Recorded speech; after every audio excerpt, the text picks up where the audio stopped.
That's the only fucking time you're getting armed hammer. Welcome back.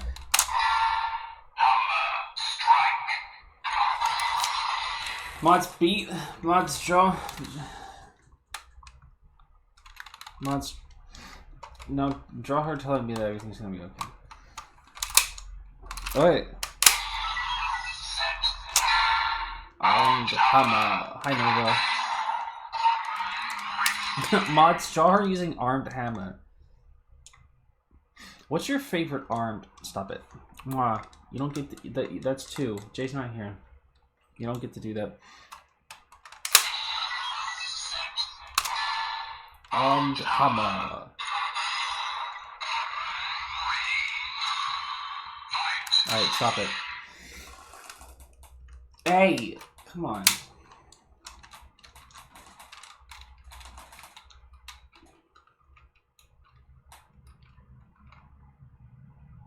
I could have done that instead. Hold on.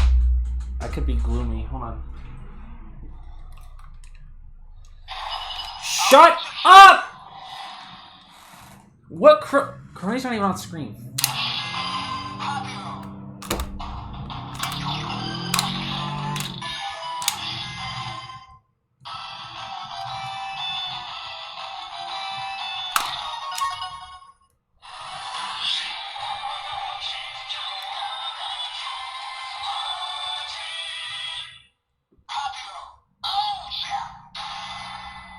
Would you stop watching other fucking VTubers while I'm streaming?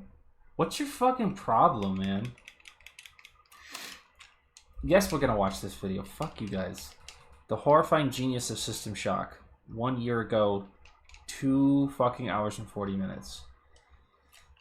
You are here. Doesn't matter. We're gonna watch. This is not a viewer request stream, unless I feel like it is. Alright, this is a stream where we're gonna watch old Chills videos.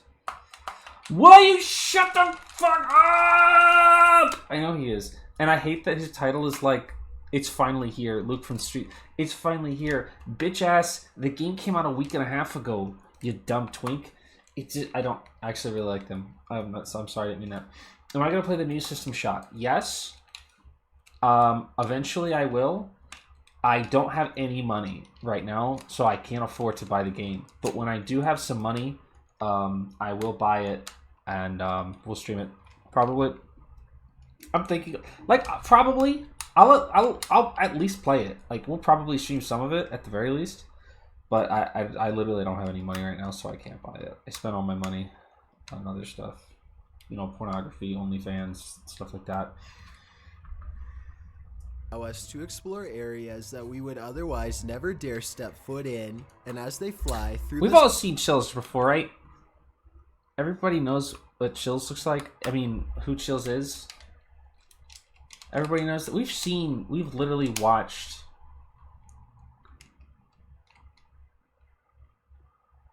a document. I think we've literally seen. We might have actually watched this video on.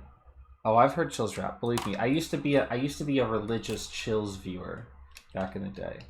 Sky high above, they sometimes catch my things thought that process never... before I started the stream about 25 minutes ago was like, I'm really sad. I need to do something, but video games aren't holding my interest right now. What should I do? Oh, I'll just sit around and watch videos on YouTube. Oh, I can do that with chat. Maybe that'll make me feel better. Meant to be witnessed by the human eye. And now here we are. Number 11. This drone footage was taken somewhere deep in the Salt Fork Park in Ohio. The video starts out ordinarily enough, but then sometime around the 5-minute mark, you might be able to see something hiding in the thickets. Watch the left side of your screen closely as the drone starts to land, and pay close attention because it happens pretty fast. I'm not gonna scream. Is that the fucking Yeti? I mean, Bigfoot. Sasquatch. Look at Sasquatch. Oh, it's a Sasquatch. Many people claim they can see a large creature stop. A large creature passes by. Some even claim that this is a Bigfoot sighting in broad daylight. What else would it be, I dumb do see fuck? what they are talking about, but I personally don't see any movement. And I think it could possibly be a tree. No, that's valid. Go on. Let me know if you see it and if you agree. Chat, do you agree? I don't like that I'm saying chat like that unironically now. Chat, she doesn't know. I don't like that I'm saying chat like fucking Vinny or something now.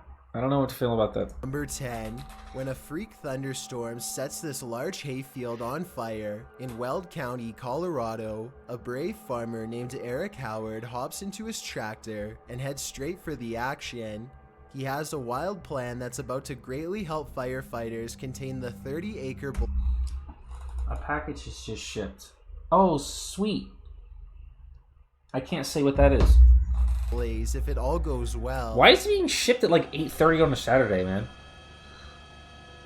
Is this another... What if it's just the Sasquatch again? Eric quickly carves a long path across the field to keep the fire from spreading. It's a firefighting strategy called a fire line. What is scary about this? Where you remove the topsoil so that there is less material to burn. Yeah, I know. He barely managed... Hold on. Hi. Manages to stay ahead of the inferno, and the dancing flames grow tall enough to melt the paint off his trusty tractor the whole... Yeah, alright, yeah, look. I took the screenshot earlier and I showed it to Serenity and it's still there on my computer. Are you happy? I'm trying to learn about whatever the fuck's going on with this man's tractor or some shit. Eventually, the wildfire is contained, and Eric is credited by the firefighters for his gutsy plan, which probably saved... This isn't scary, man. What is the title of this video? Scariest thing caught... Let me know what you would do in this situation. I mean, I'd fucking handle it, man. What are you even asking? I would have handled it. Obviously. I would have done the same thing, but better. I would have done it better. Okay? I would have done it better. And if you I wouldn't have gotten scared. Should have left it to the professionals. Number 9. Number 9. A Predator combat drone is conducting... When you say fucking Predator, do you mean like... The Predator? What the hell are those symbols? Like the Predator, man? What do you mean the Predator combat drone? Like the Predator? The Predator? A routine patrol when I know I've seen this video before, but it's been years. Fast enters its airspace. What appears to be kind of unidentified flying object streaks by the drone. Some kind of identified flying. Well, I like that he says that like he just invented that phrase. Like kind of unidentified flying object enters its airspace. What appears to be some kind of unidentified flying object streaks by the drone in a gigantic burst of white light. I didn't see it. The drone turns around to scan the area. The drone turned around? You mean the drone operator? Gone. Unfortunately, no further footage was recovered. I didn't even see it. I don't know if the lack of information surrounding this video is a sign that it's fake, or it means the military simply isn't saying anything. The unidentified flying object could be CGI, but outside of that possibility, this is how I'm holding my neck, what you are so watching don't worry about could very well be our first contact with very technologically advanced extraterrestrials. Number 8. A YouTuber named Run Gun Griff is a drone enthusiast is this the clown one? Who explores a lot of exotic locations this is on the his clown channel. One. Most of this his is the videos crop are taken circle on one. tropical islands, but this one was shot that's based as fuck. at a hard-to-find rural spot that he simply describes as being in the middle of nowhere. As this drone flies high, you can see that Run Gun Griff and his friend are standing in the middle of a huge field of crops that's covered in a series of strange markings. The symbols themselves are perfectly... See, everybody knows what a fucking crop circle is, because you can just say crop circles. You don't have to, like, think that, like... Symmetrical and extremely precise in their geometry. Their designs look strikingly identical and appear to have no noticeable differences, a sign that it was not made by humans. I suppose No that it would human be being could possible possibly to do do something this that with farm precise. equipment, but farmers have little reason to vandalize their own field, and since there's absolutely no flaws in the design, I think that there's a No strong human being has ever possibility made that this anything was that's made by something flawless extraterrestrial. in terms of design. Let me know if you think that these crop circles are man-made or extraterrestrial in nature, and if you Only recognize aliens any of possess these the ability symbols to from make any symbols in literature, movie, grass. or video games, then I'd definitely like to know where they are from. Number 7. A YouTuber named Furious Otter is piloting his nosy drone across a long stretch of woods when he comes across a mysterious all-white object that doesn't match the native scenery. The KKK. He grows curious and decides to take the drone closer to the ground to get a better look. It's a decision that he probably now regrets.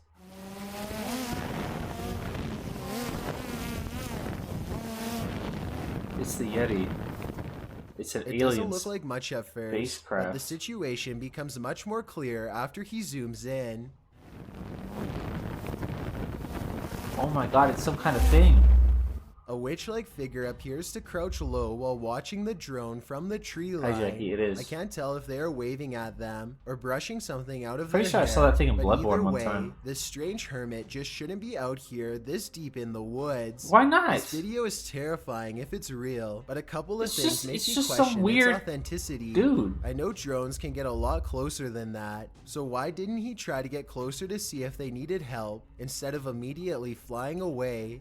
I guess he could have been worried about losing his drone, or possibly even getting cursed, so he just got out of there That makes fast sense. instead. That makes sense. Yeah, if that makes that's sense. the case, then I can't say I blame Yeah, him. no, that makes sense. Let me know what you think That makes sense. you would That have makes done sense to if me, you yeah. were there. What I thought? What would I do if I was there? Let me tell you what I would do if I was there. Number one, I'd get right up in that bitch's face. Number two, I'd get cursed. This news drone. Okay. Hi, Blue. Chills is a YouTuber who narrates these like top 10 most scariest XYZ bullshit kind of videos. He's been doing this for like a decade now. He has this ridiculous accent which is fake. Or okay, it's not necessarily fake, but he definitely like plays it up. He is an American. Like he's not like this is not like a he's an American. Anyway, he has this weird accent that he like plays up. You can actually see. Yeah, he actually talks in like negative inflection. You can actually go back. Literally, the fucking iCarly guy did like a video on him, and you can like if you go way back, his accent is like way less pronounced. So at some point, he started doing this on purpose.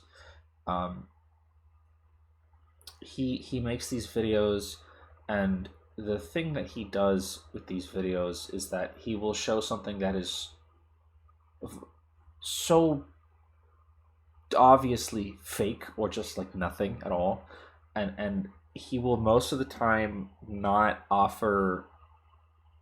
attempt to debunk the video or offer any sort of like legitimately intelligent analysis on it, other than that like he'll just say like this looks real but maybe it's not, and then it's off to the races for the next one. This is like unbelievably unintelligent content, but it's I used to watch it a lot. I mean, I don't very much anymore just because after a while it gets old. But like I used to watch them through the lens of either them being really funny or getting like how would I say, like theatrically mad about how stupid the videos were. Like, you know, I it's something that I do. Surely everybody's noticed that I would just like, you know, for the like just to do the bit, I would get like theatrically mad about how stupid the videos were, how like fake the stuff that he obviously was watching is.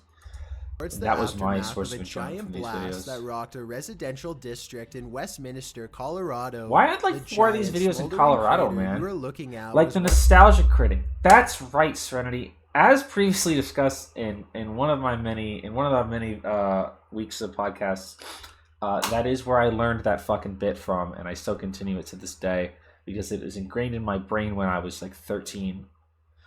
So I have no choice, you know. Is either that or Game Grumps, man. It's both. A home, kill yourself. And even worse, the blast was done on purpose. The owner of the home, 59-year-old Gary Pine, was living... How do you know that? Who told you that information? Like, where's he getting this information from? All by himself when he... Because I don't even know... Does he even do it at this point where he... I think after a certain point he did start doing this. This video is from 5 years ago. He doesn't list, like, the source where he got these things from. Like, people, like, submit them or he finds them on his own or whatever. But, he doesn't, like, list the source of any of this information at all, because if he listed the source, it would almost always immediately debunk whatever the fuck bullshit he's trying to tell you is happening here. Decided to take his life in a very vengeful I'm not way. even, like, necessarily saying that what Chills does is, like, illegitimate or devious or, like, deceiving in some way. Because it's obviously fake. You know, fucking ghosts, aliens, and fucking mummies and witches and shit, whatever. Like... It's just that, like, on some level, he himself has to know that what he's basing basically his career off of is complete bullshit. But he never, like, breaks character. You know what I mean? He disconnected his natural gas line and let his house What? fill up with gas until it blew, blowing off the side of his neighbor's house. Why did he do that? And sending debris flying across 2 whole blocks. No one knows exactly why he did it, nor will they ever feel completely safe in their home again. Well, I feel pretty safe in my home because that guy doesn't live in my house and isn't going to disconnect my gas line. Because I'm not gonna do that. Do you know what I mean? So I feel pretty safe in my house, like, from that specifically. There's other things that you know, could frighten me or upset me regarding that. This is not one of them, because I'm not going to disconnect my gas main and then light a match. I don't even know where it is, to be frank with you. I couldn't do that shit if I want. I wouldn't even know how. I couldn't do that shit if I wanted to. So I feel pretty alright about that one. These National Geographic explorers are using high-tech drones to map out the inside of a churning volcano for the very first time. I'm churning inside her volcano, you know what I mean? Lava to capture shots that would boil a human alive. The 1,000-degree temperatures claim more than a few drones during the study, and each one is an expensive loss. These drones use sophisticated 3D technology to map out the bottom of a lava pit, something that has never been done before. 3D technology to map out the bottom of a lava pit, something that has never been done before. You can even see an evil-looking entrance. It's a fucking volcano, man! It's not evil, it's a natural phenomenon. Shoots out of the volcano. The drones also have another purpose too. They let researchers measure exactly how close to the edge they can get before the incredible heat becomes too much to stand. Let me know if you think you'd be brave enough to do this kind of research, or I'd do it for free. A safer occupation. Number 4, that's nothing to me. An Australian YouTuber named Simon Lawrence is flying his drone high above his boat in Port Lincoln. Okay, so you can see that it does sometimes give the source down there. Crabs, but soon they find something else entirely that's a shark. lurking It's in just the a deep shark. ocean It's waters. just a shark. It's not even a particularly big shark. It's just a shark. The great white shark seems to silently study them for a bit before this is the most watched Chills video ever, by the way. Like it's Kane. Boy, watch out, brother. He's just sniffing. Like, when he's the just... shark shows interest in their it's like a crab dog, pod, man. They wisely cut it loose and watch the shark swim away. Simon and his friends are very lucky because great white sharks. That's not a great white, man. It's just a shark. It's just like a normal shark. Full speed.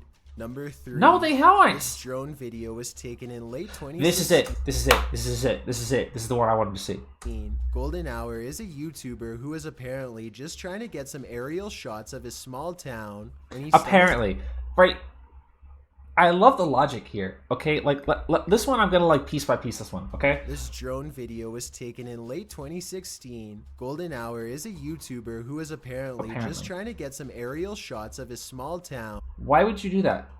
Why would you buy a drone with the express purpose of just doing location shots of some bumfuck town in Kansas or whatever the fuck, right? Do you know what I'm saying? Like, why would you be taking establishing shots? What are you trying to do out there? What purpose does that serve? What does that mean to you?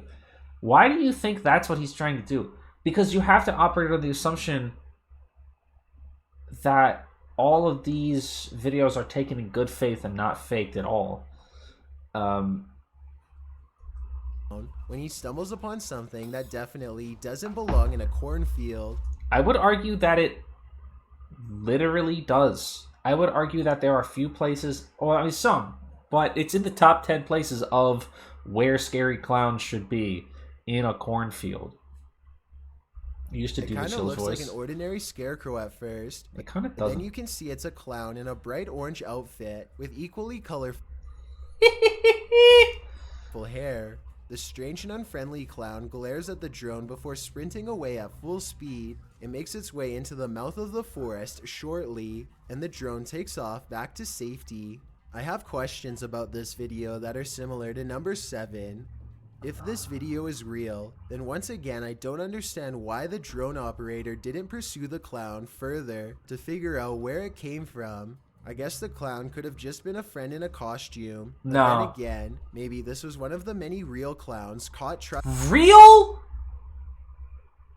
trespassing on properties in 2016. What do you fucking mean real? What the fuck? It's a real clown. What's a fucking real clown, man? As opposed to what, man? What the Motherfucker, what does that mean, real clown? You're not a real... Okay, you know what? Shut up. Because there is such a thing as, there is a difference between a person in a clown costume and a real clown, okay? There are licensed professional copyrighted clowns, right? There's like the egg thing, you know? Like the makeup. The face makeup has to be like registered, like the fucking Clown Association or some shit. Do you guys know what I'm talking about? Like, do you guys know about this? I don't know very much about it, but like, you guys, you know what I'm talking about? So like, there are like real clowns, and then there's just people who put on a clown costume. You know? But shut up. Why did he say that? I guess the clown could have just been a friend in a costume, but then again, maybe this was one of the many real clowns caught trespassing on properties in 2016. What? It's hard to say for sure, so I'd definitely like to get your opinion. Chat, what's your opinion on this? Is this a real clown? Chat, what do you think? Is this a real clown? Could be real. No. Fake and gay clown, in my opinion. Shut up, or we're gonna watch fucking Ray William Johnson videos. Fake and gay as well. Clowns are gay. Okay. And number 2, a YouTuber named Justin Brown has been seeing odd-looking people living in tents near his hometown. They're homeless, man. What are you talking about? Odd-looking people living in tents. In fucking California. They're homeless people. In Lone Pope, California, he is too nervous to investigate the situation in person, so he sends his drone over for a closer look. Imagine Justin's... I kind of think that all people who own drones should be killed. That's not necessarily in reaction just to this video. I sort of just hold that opinion in general, that if you own a drone, you should be killed. When he discovers an entire colony of strangers living on a riverbed less than a mile. It's called fucking Shantytown, bro. Are you serious? Do you seriously live in California? You don't know about like homeless people? From his home, he has no idea who they are, what they want, or why they want you to leave them alone, and they are so man. Close to a suburban neighborhood, which doesn't seem particularly special in any way. Also, no one can seem to figure out what this mysterious blinking blue light is. I don't know, man. Take a look at the way it keeps flashing persistently and tell me what kind of technology.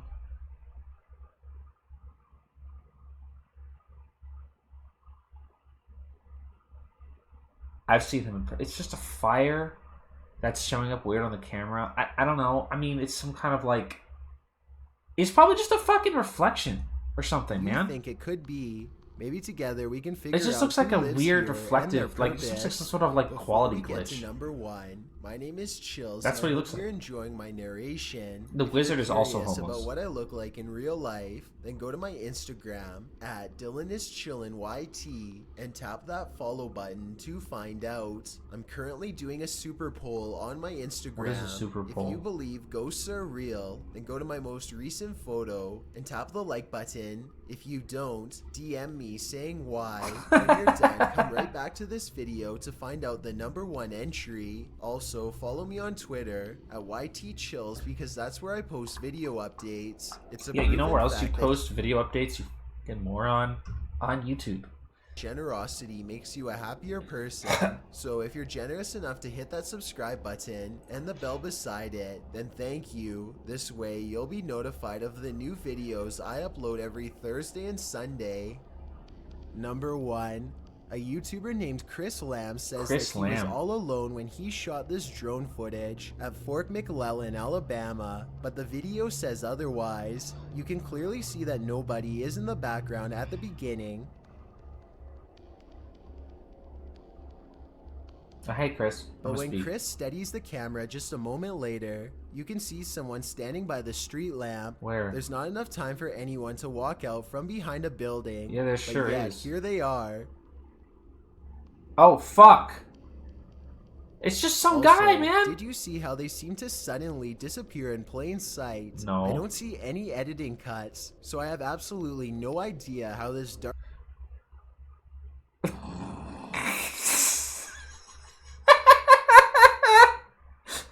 Did he just say he didn't see any editing cuts? You fucking dickhead.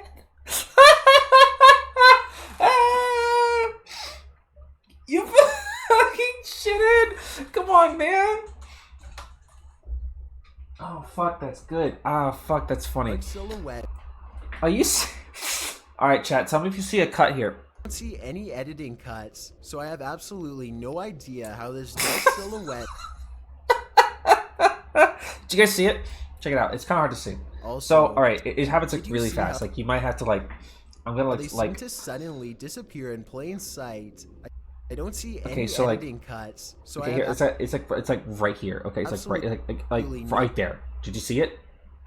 Did you see it? Did you see? Did you see the cut? Like, I'll show it to you. I don't see any editing cuts. Yeah. So I have absolutely... Yeah. It's like while he's fucking saying it too. No idea. I can't even do this bit. It's too stupid. Managed to vanish like that.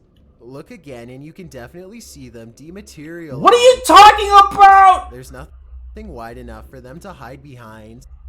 They're just gone. Let me know if you think Chris Lamb's video is paranormal, extraterrestrial, or otherwise. Aliens? A live broadcast can Kill yourself. This is the most. This is, by the way, the most watched. Like, I went to popular. This is the most watched Chills video by a huge margin. For some reason. Okay, lame. This one's hilariously fake. Lame. Dark web videos. Lame. Siren Head! Come on, man. You serious?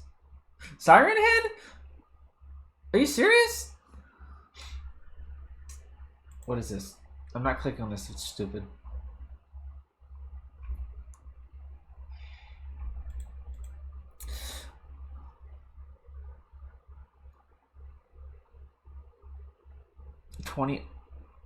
Twenty unknown creatures.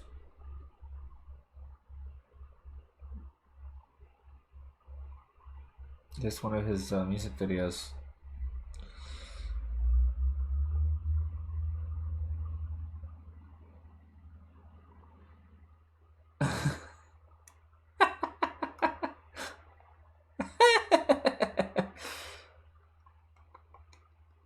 But you see, like, you don't even have to watch the videos. Like, you're getting the gist here, right? Like,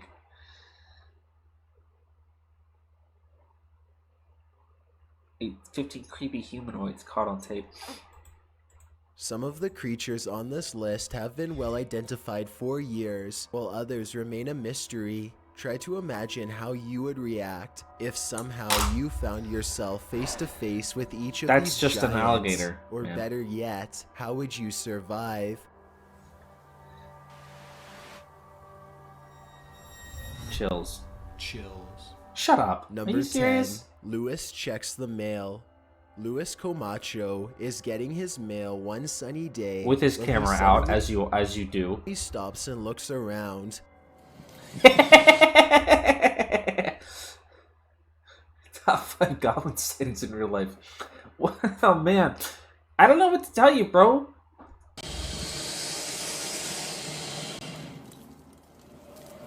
It's hard to describe, but somehow his surroundings feel different and mysterious. It's a fucking sewer gator. What are you talking about, mysterious? It's a fucking gator. Have you never seen that animal before? Bro, I swear I've seen that animal before. He soon locates the source of his bad feeling. I mean, his fucking prey instincts are going on. To his hands fucking and knees, spider peering sense into the sewer grate. This is what he sees down a long tunnel. Everything a floats giant down here. What is looks that? back at him. Its mouth. What is that, like, ball? Yeah, yo, ball, what's up? I can't think of, like, what does the clown say in it? Like, whatever, it doesn't matter. It's not funny. It lets out a ferocious hiss as a warning sign not to come any closer. Everything floats down here. Whatever. And then Lewis quickly backs away to call the authorities. The alligator was removed. That alligator was just fucking around, dude. But Lewis will never forget how close he came to having to fight for his survival. It would have been a struggle that he probably would not have won. He probably would not have won that. You're probably right. If he went down there and fucked that alligator, he probably would not have won. Good call on that one, man. Closely at the tape.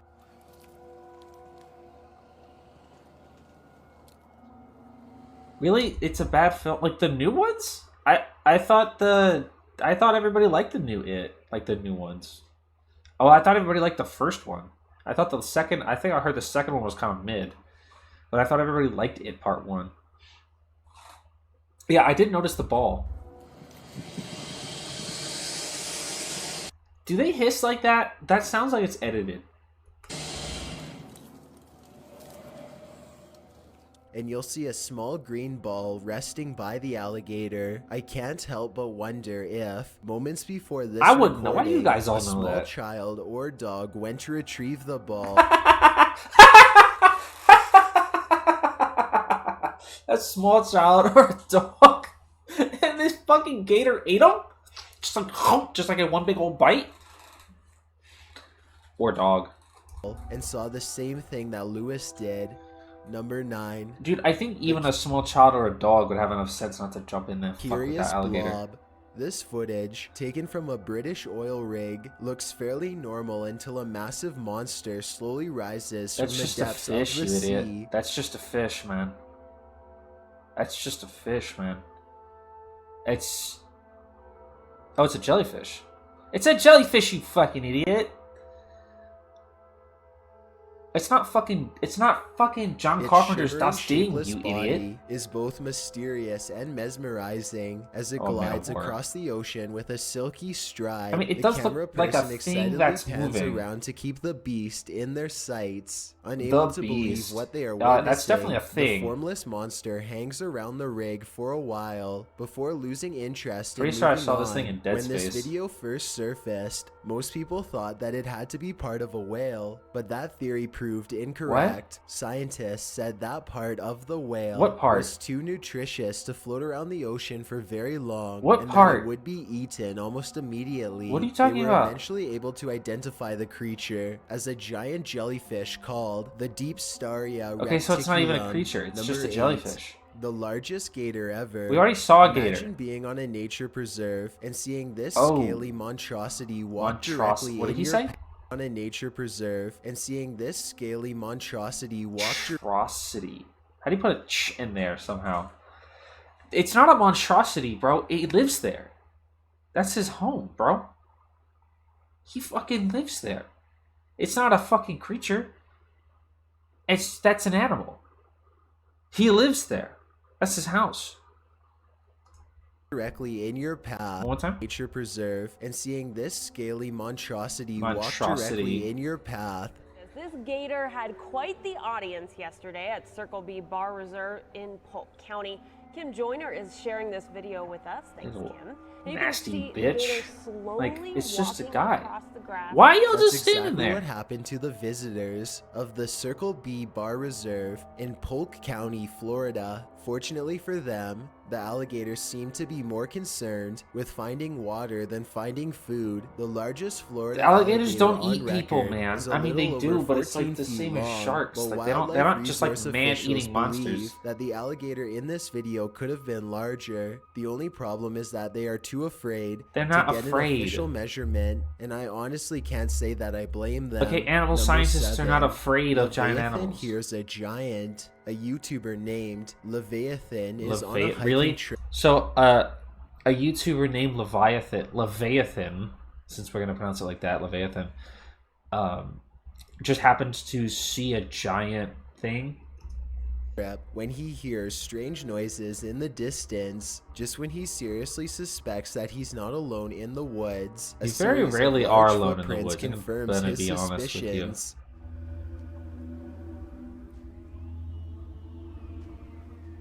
Oh my god, it's... He now fears for his safety and has already decided to leave when he hears the same noises again, much closer now than before. That's the wind.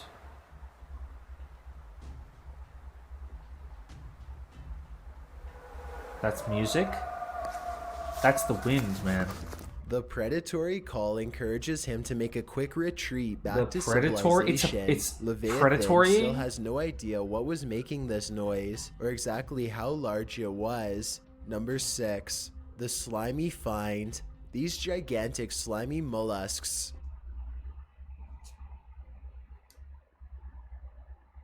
What'd you say? Back it up.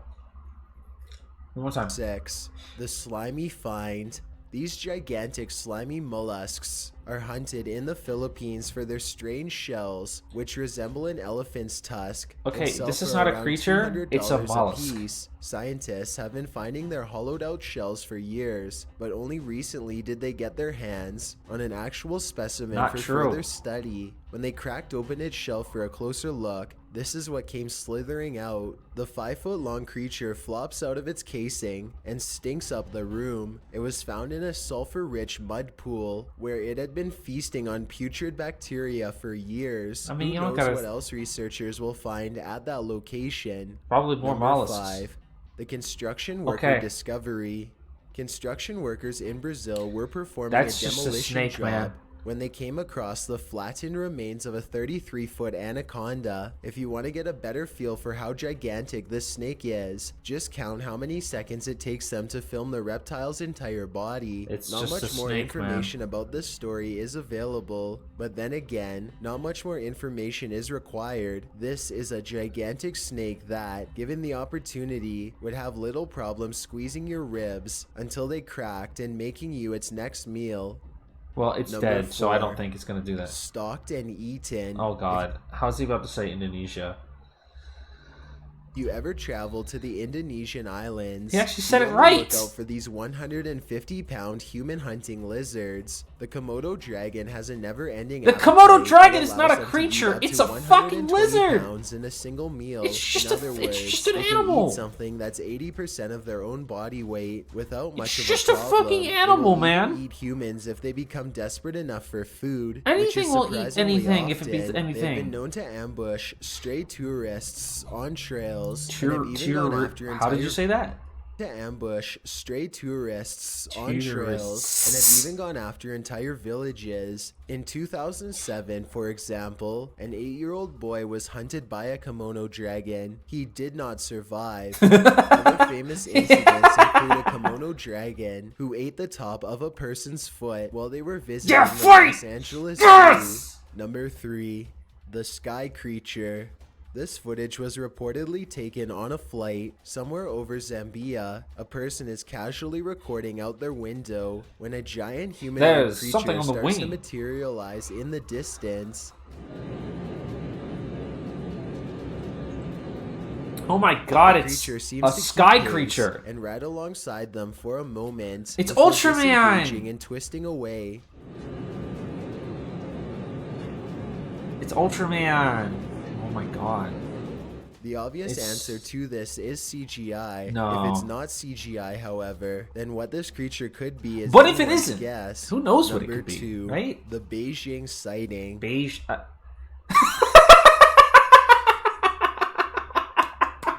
Stop. Back up. Okay, but what if it wasn't CGI? Okay, what if it wasn't CGI?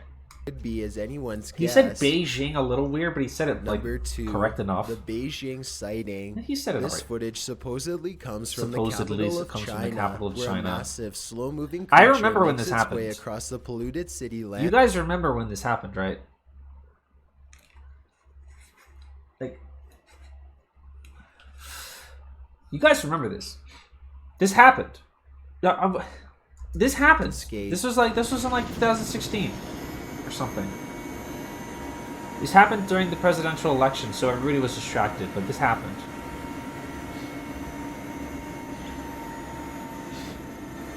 It's hard to tell how many this happened in legs fucking this Watchmen, creature bro. has, or what its overall intentions are. It doesn't seem to be that aggressive, but the ground shakes under its gigantic steps, and army helicopters circle above, obviously ready. This is literally what happened to the in Watchmen. uploader. This footage was suppressed by the Chinese government. Yep, that's right. That's right. This footage was suppressed by the Chinese government. I'm actually gonna get my channel's gonna get taken down for this. Who has a tight grip on all forms of news and social media. Call her the Chinese government the way she's got a tight grip on my news and social media. Yeah, this could very likely be CGI, no. But if it's real, then there is no... Look at how real that helicopter looks. If we could just focus on the helicopter for a second. Everybody, this is on the right side. Just take a look at the helicopter. This could very likely be CGI. See how real that looks? If it's real, then there is no information as to how this situation was ultimately resolved. Before we get to number 1... Yeah, I heard this already. Number 1... The Barbados Impossibility. Barbados? The uploader of this video says that this sighting happened on the Barbados Islands sometime in 2017. I remember this. This happened. This literally happened, guys. A huge humanoid is stomping off in the horizon, its footsteps echoing throughout the tropical night scenery. This literally happened. I literally remember this. This happened. This is real. This is real. This really happened. The creature appears to have 4 long limbs and a gigantic bushy upper body that is completely covered in some kind of fur or else some kind of plant growth, possibly leaves or mold. It lets out a huge bellowing roar as it makes its way across the island. In the unlikely case this is not CGI, then what you are witnessing is definitely a modern day giant or some sort, though its true origins may never be fully understood. Thanks for checking. Right, yeah, you're right. It's like... This is such a good example of like how conspiracy theorists function, and I'm not necessarily accusing Chills of being a conspiracy theorist because I think that he understands what he's doing here, you know. But you know, like the sentiment there is CGI, like then what you are if this isn't the CGI, island, like, you have to start with a proof, and the proof is that this isn't fake, or that this is fake. You know, this thing happened. The government is suppressing it. Like this, okay, like let's do this in a way that's not like anti-Semitic or like super racist or something. Although like all conspiracy theories are like inherently anti-Semitic, to be honest with you. So this happened 2017 in Barbados. You've never heard of it until now. Why haven't you heard of this? If a giant fucking monster was stomping around on Barbados, you never heard about this. Why it wasn't that international news? Well, if I've never heard of it, If nobody's ever heard of that, it means the information was suppressed. Now, who would suppress that information? The government, but not just the government. The government of who? The government of Barbados? The government of China, like the last example? No, the world government. That's right. There's a secret conspiracy where the entire world is being controlled by a shadow puppet organization, and this is where you start to get anti-Semitic at this point. When you start getting to like the world shadow government stuff, that's when the shadow government. That's normally where you start getting really anti-Semitic about it. Unless you're talking about Shadow Wizard Money Gang, that's different. Or the plot of Metal Gear Solid, which is maybe the only time that hasn't been racist. Shadow Wizard Money Gang. We love casting spells. I wonder if I'll get muted for this. What the fuck? Lessons. Shut up. Give me where's like the good.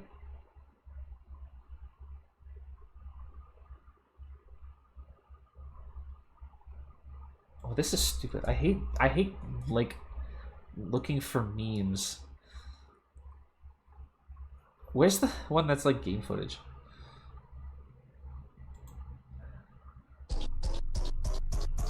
Shadow Wizard Money Gang. We love casting spells. This song is sponsored by the Shadow Government. Legalize nuclear bombs. My main goal is to blow up. Doesn't matter. My main goal is to blow up. Legalize nuclear bombs now. We're not watching any more fucking chills.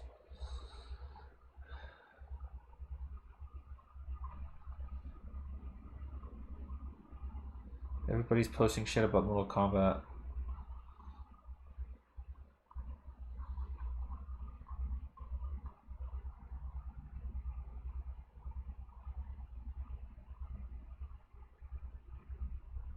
We're not. Shut the fuck up. Ladies and gentlemen, in the red corner, weighing in at just a handful of pounds, we have the reigning champion of in-home grilling. The reason I clicked on this video is one time when I was in high school when we were seniors, my friend brought a George Foreman to lunch, to the dining hall in lunch. And we did grill up some meat on that bad boy. I'm not going to fucking lie to you.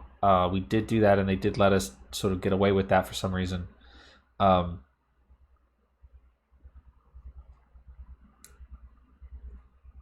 Just cause. In my high school, yeah, in the dining hall in the high school that I graduated from, we did do that one time. Also, one time when I was in high school, back when, what's that Mountain Dew flavor called? Baja Blast. Man, I can't believe I didn't remember that. When Baja Blast came out for, like, cans, when they made cans, my friends and I were so excited about that one of us went on release day and bought, like, a 12-pack, and brought it to school that morning. And so basically for the entire day, we were all just walking around with cans of fucking Baja Blast. And homeboy was just walking to class like with a 12-pack on his desk. Very unserious shit that we were doing at that school. Very serious school. Some very unserious shit they let us do sometimes. I don't really know why they let us do that. I really actually don't. It's not like we were necessarily troublemakers or anything, but none of us were particularly the rich kids or anything like that. So I don't really know why they let us do that. One of us, his mom was the librarian, so maybe we got some slack there. Let me tell you another story about high school. That same friend of mine, his name was Gordon. Well, let's see. This was 2016? Was I? No. I don't remember when I was in high school. The numbers escape me. I believe it was during or after the second Obama election. It was, I believe it was right after the second Obama election, so whatever year that was. One of the... I wouldn't really call them bullies, because that would imply they... Okay, it was 2012. Coney 2012. Right, because 2016 election, I was in college for that. That was... Boy, that wasn't fun. So, shout out to my man Coney. That's... Is that funny? And I can say that? It doesn't matter, shut up. My friend James did a similar thing. It was holiday season, Winter Spice Cranberry Sprite. He would buy a bunch of 2 liters. Is that shit good? The cranberry Sprite? Anyway, so 2012. It's right after Obama's re-election, I believe, if I recall correctly. And again, I don't want to call this kid a bully. I think his name was Alan. I don't know why I'm giving you these people's real names, but it's not like you could really identify anything from that. Unless you could, I guess. Anyway. Again, I don't really want to call this guy a bully, because that would imply he had any sort of actual power over, like, me or any of my friends, and he really didn't. He just annoyed us, right? My friend group would be what you would more or less consider to be like the only queer people in the school sort of a situation. Where I went to school, where I graduated from high school, was like I guess like a prep school, like a college prep school, kind of. It was a private school. It was a private school that I went to for my junior and senior years of college. Of high school. So it was mostly white, and it was in North Carolina, so it was mostly, I suppose, what you would call conservative. None of us really ever got bullied, because again, it's just like, yeah, it was a white people school. I seriously think there was like less than 10 black people in that school, like less than 10 any non-white people in that school. I don't even know if there were any like other people other than like all white people and like a few black folks at that school. But anyway, so 2012, after the election, this dude rolls up to us, like our little gang of homos and shit. I can't, again, this was 10 years ago, 11 years ago. I don't even remember what he said, but he made a comment that was, he made a homophobic comment directed at us, in reference to Obama winning the election. It wasn't a homophobic comment about Obama. It was in reference to like the liberal candidate being reelected, and in reference to us being gays and stuff. And at that moment, I think we just brushed him off, told him to fuck off, like whatever, and he did. And then like 5 minutes later, the bell rang for class, so we're all filing out, because we all, like, in this school, there's like the building is like a big circle. So like in the center of the circle is the library, and then around the circle are all the classrooms. So basically everybody hangs out in the and then like the dining hall and like a couple of other things are in a different building altogether. So like when the bell rings for class, everybody's hanging out in the library. You don't really hang out in your like homeroom or anything, because that's fucking lame. And because like teachers are like prepping and stuff. So we had our little corner in the library. So everybody funnels out from the library to the hallways and disperses to the classes, to their homerooms and stuff. So me and Gordon and our buddy Sam, I don't know why I'm naming these people.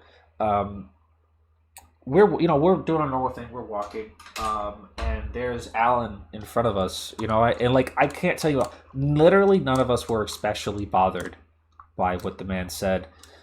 He's a douchebag. We did not give him any stock into what kind of shit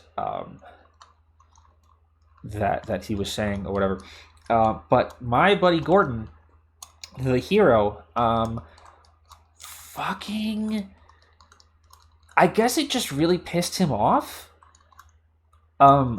He's not a particularly, he was a very chill dude. He was like, Gordon was like the most stereotypical kind of like stoner kid you could imagine.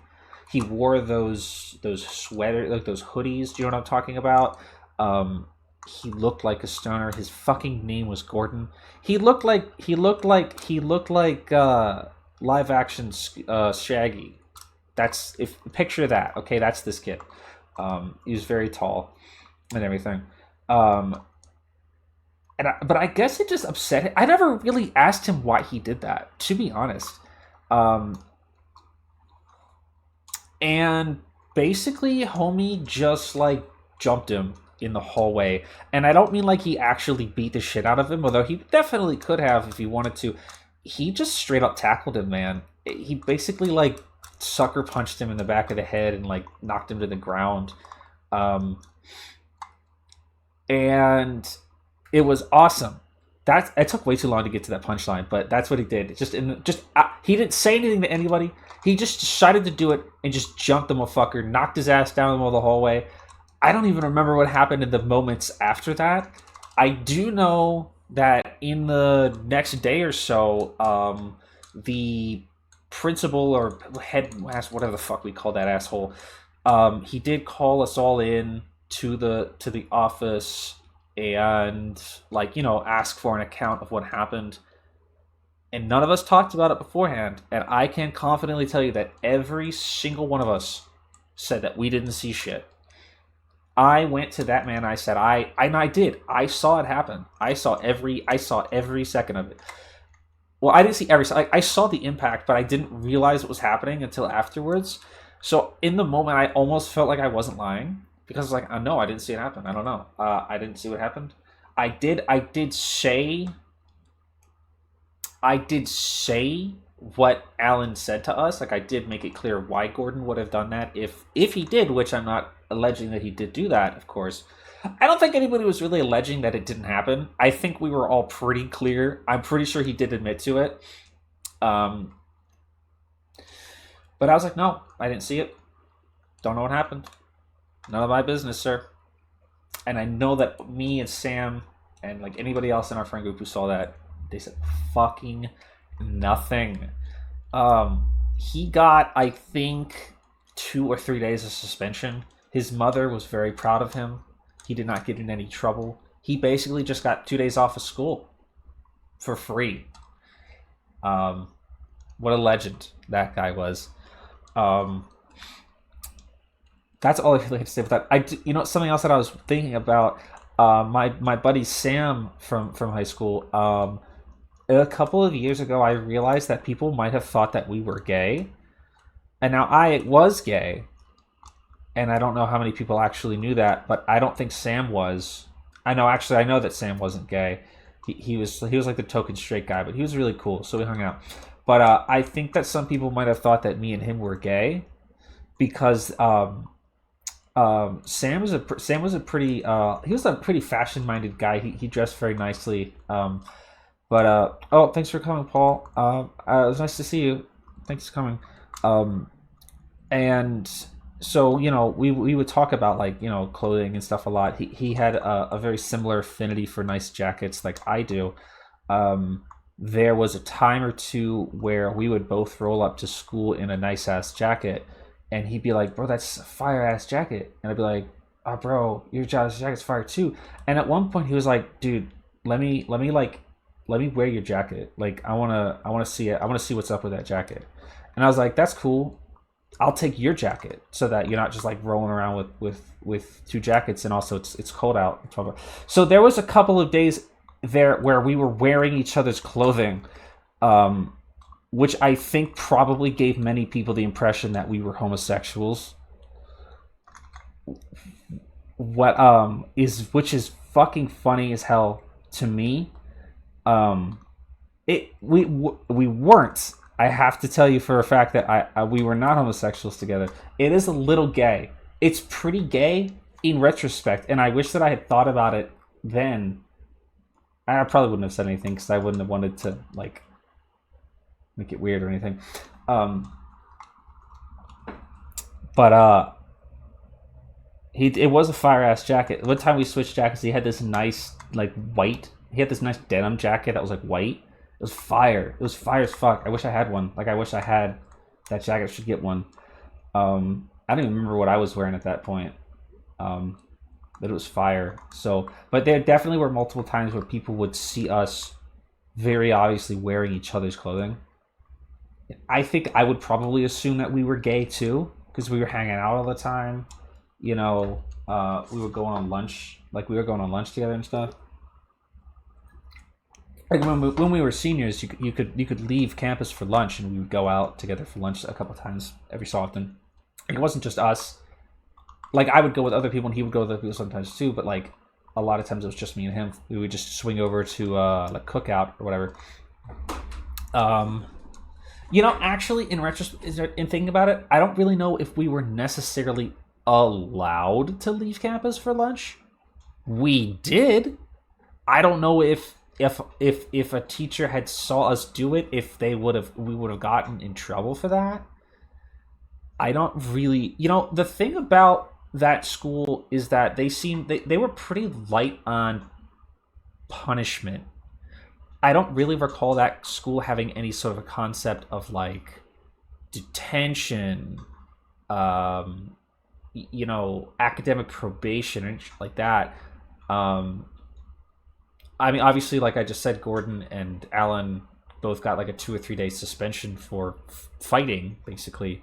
But I don't recall there being like detention or anything like that for like missing classes or like, I don't know. I never missed classes. You know, if I didn't go to school, I had reasons. You know, just I'd have my mom call and be like, I'm not going to school or whatever the fuck.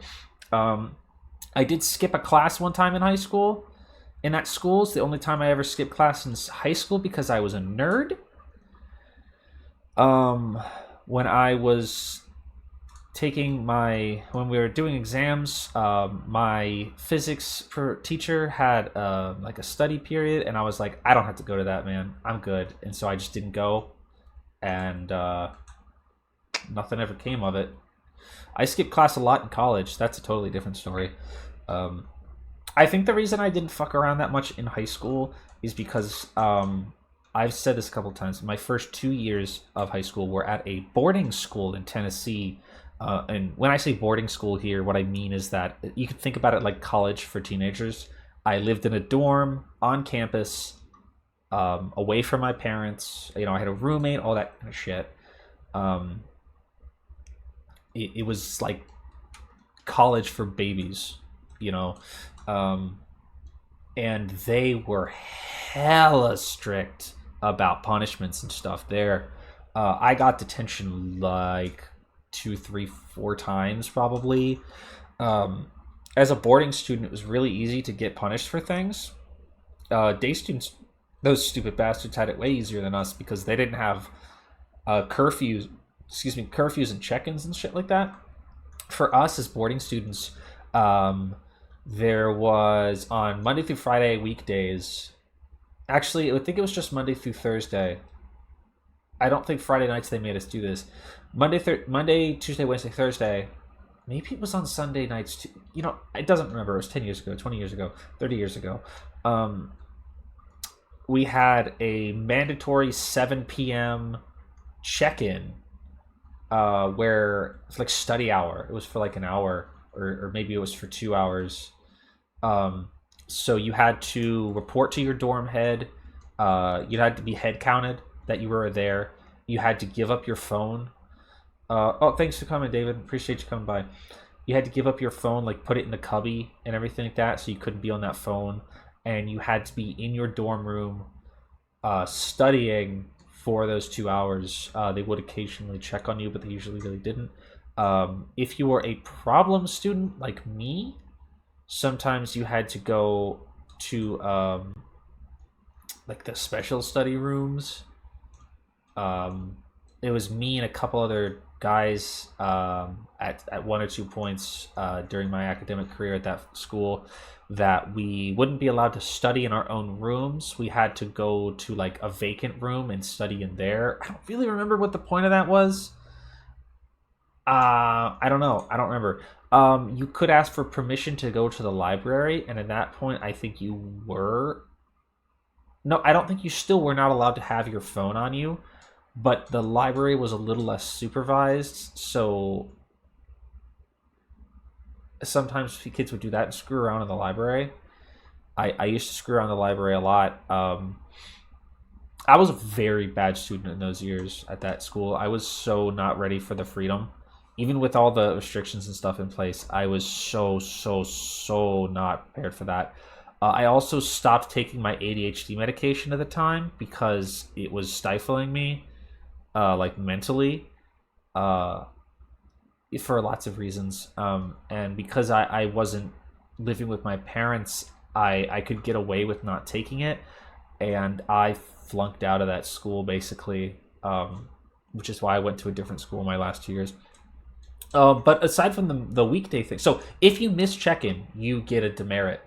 And it's like X amount of demerits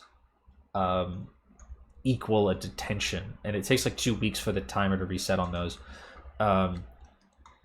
So that would be a lot of the times where I would get detention is getting demerits for like, you know, being fucking 5 minutes late to check in, or like if they catch you up past curfew, which I think for us was at 10.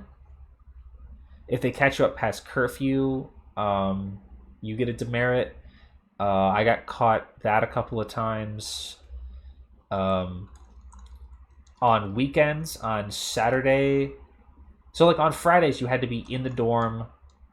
There wasn't like a lights out curfew. Like on weekdays, there's a lights out curfew. You have to be like in bed, lights out, not doing shit by like 10 p.m. If you're a senior, I think it was midnight. But you still have to be in the dorm by 10. You could just be up later as a senior, or as a junior too. For us underclassmen, it was pretty strict. And then on weekends, you had a mandatory midday check-in at like noon, I think. And then you had a nightly check-in at 10 as well, I think. And the only exceptions to that would be that if you had pre-approved off-campus time, like if you're going home to see your parents, or you're spending a night with a friend or something, you don't have to do it then. You don't have to check in then.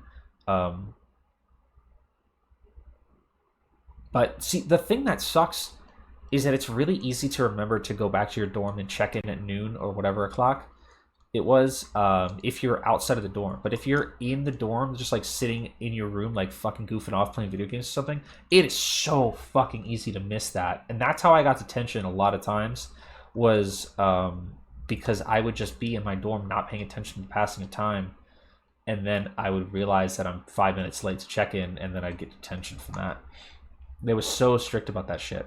And it's not even like, it's like I was literally in the dorm the whole time. Like, it's not, ostensibly it was a safety issue, but really it was just a control thing.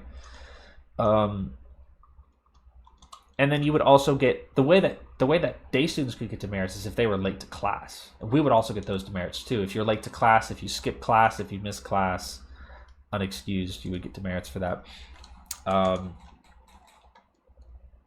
There were sometimes though, I say like I got demerits for being up late past curfew. I know we're getting to the video at some point. We're just gonna enjoy the scenery for a minute.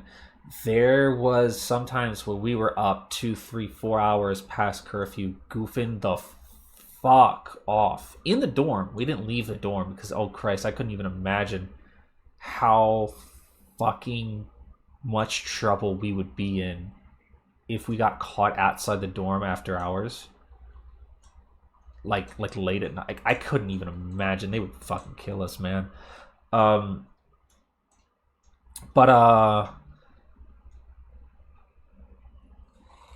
So There's a couple of times I remember. There was one time that I especially remember that was like one of my favorite memories from that friend group in that high school. And again, I can't stress enough, this was fucking high school, man. Like, I was like 13, 14 years old at the time. So, okay, here's the context to this. Back in, so that'd have been like 2010, 2011, around that era. That, when I was in that high school, that is when a very significant life-changing event occurred for many, many such people. And that is that My Little Pony Friendship is Magic started airing on the Hub. Many such as myself got very invested in that program, in that cartoon, as you might call it. And many such as myself may have also gotten some of their friends into that as well. Many of my friends at the time,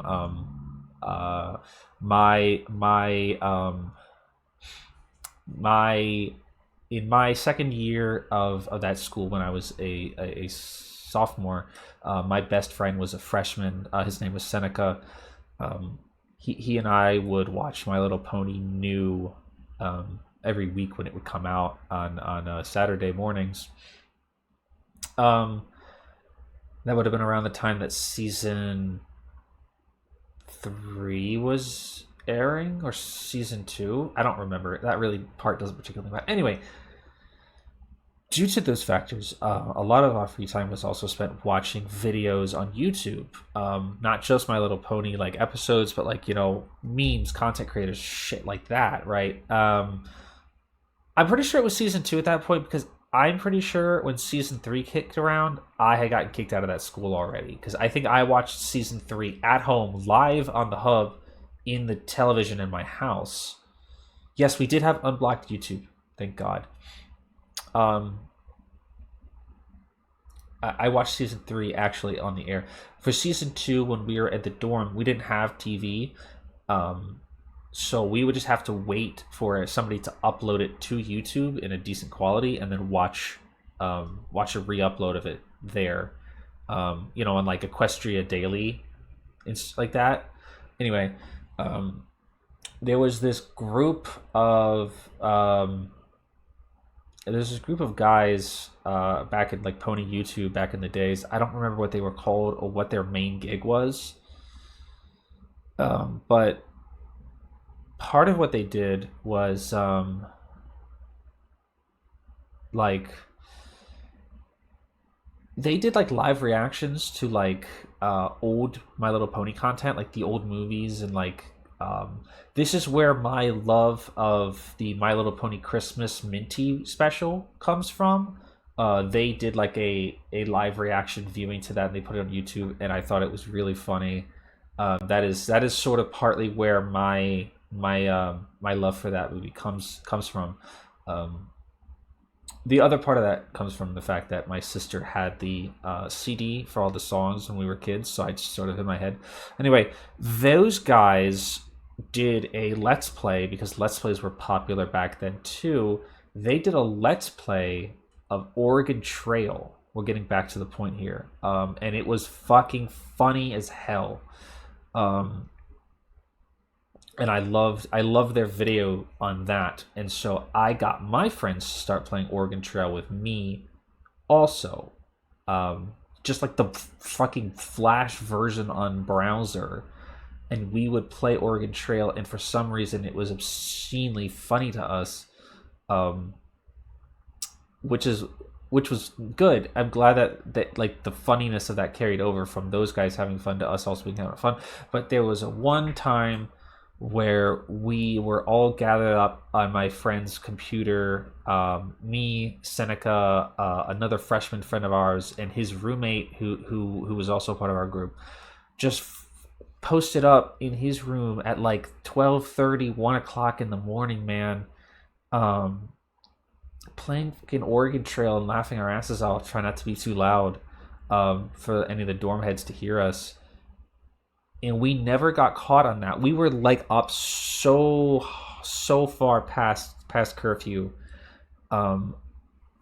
We did almost get caught at least one time. I very distinctly remember us goofing, screwing around, doing that kind of shit. We didn't do it very often, but we happened to hear footsteps down the hall, kind of stuff. And so we scrambled, closed the computer. So it's the two people who actually live in that room, the two roommates, and then me and Seneca were there too. We were not roommates. We had separate rooms because I was a year above him. And his roommate was also his friend too. So we heard it. So there was no time for us to leave the room, bro. We literally just ducked under the desk, and it fucking worked, man. Because the dorm had opened the door and looked into the room, man. But he didn't turn the light on probably because he assumed, he looked in there. Both of the boys who were supposed to be in that room were both in that room, both ostensibly sleeping, not making any movements, laying there, normal ass shit. Me and Seneca were behind a desk on the other side of the room. You couldn't see where we were. We were behind it, so you physically could not see us. The only way he could have seen us is if he actually turned the light on, walked into the room, and turned the corner to see us, or turned around by the desk to see us. He did not do that. He also did not if he had turned the light on, we probably would have been screwed on that one. And I cannot even fucking imagine the kind of trouble we would have been in. Because it was a really strict dorm head, and that he would have been fucking pissed, man. But we didn't get caught. We didn't get in trouble. He did not turn the light on, probably because he could not justify potentially waking these children up because he had a suspicion. Closed the door, left. We waited 20 minutes. Went back to our rooms. Never got caught. Never spoke of it. Didn't even brag about it. We just let it go. We're just yep, that's it. No need for none of that. Seneca also broke a window one time. That's a different story. That's not related. Let's watch this video now. I remember why we were talking about this now. Also, those guys that I used to really like, the My Little Pony guys that I was talking about, they had mostly all their content copyright striked at a certain point, and then I think their entire channel has been gone for a long time. I don't remember who they were, what their names were, what they were called. I don't know if they're still making videos or if they're still friends. I have no possible way that I could ever find that stuff out. I don't remember anything enough about them to remember any kind of identifying information about them, unfortunately. But they live on in my heart with their funny ass Oregon Trail playthrough and their funny ass Minty's Christmas Let's Watch. They also, I remember they did a video or two about GTA 4 with mods, and not even mods, but just editing values like gravity and speed and stuff. And I'm gonna tell you, back in 2011 or whatever, that was the funniest fucking content you could possibly make on YouTube. Was just Grand Theft Auto, but when you get hit by a car, you get sent flying so far across the map that the cell has to reload, kind of stuff. That shit's funny. That shit's funny.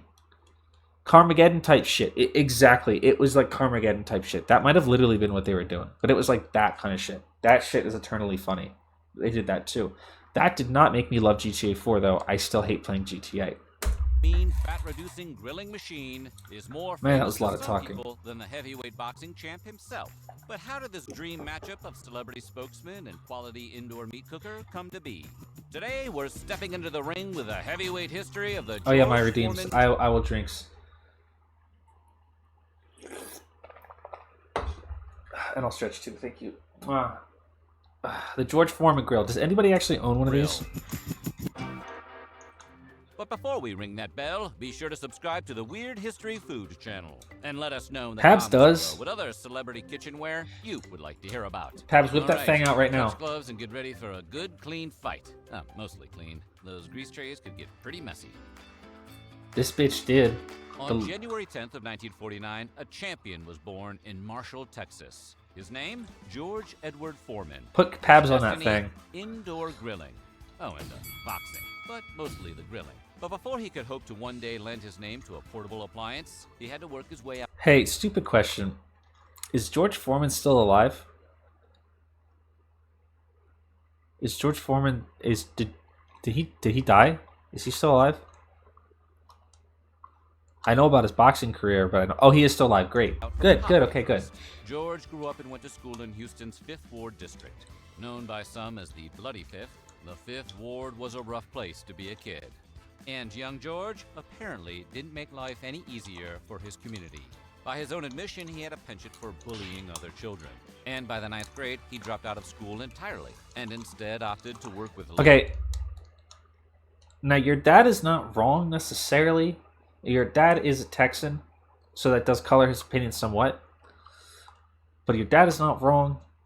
Electric or gas-operated grills, they just don't really get the job done. I mean, you know, gas grills are fine. I'll even make that exception because I had a gas grill growing up, like Hank Hill ass. Hank Hill ass motherfucker. If it was charcoal instead of propane.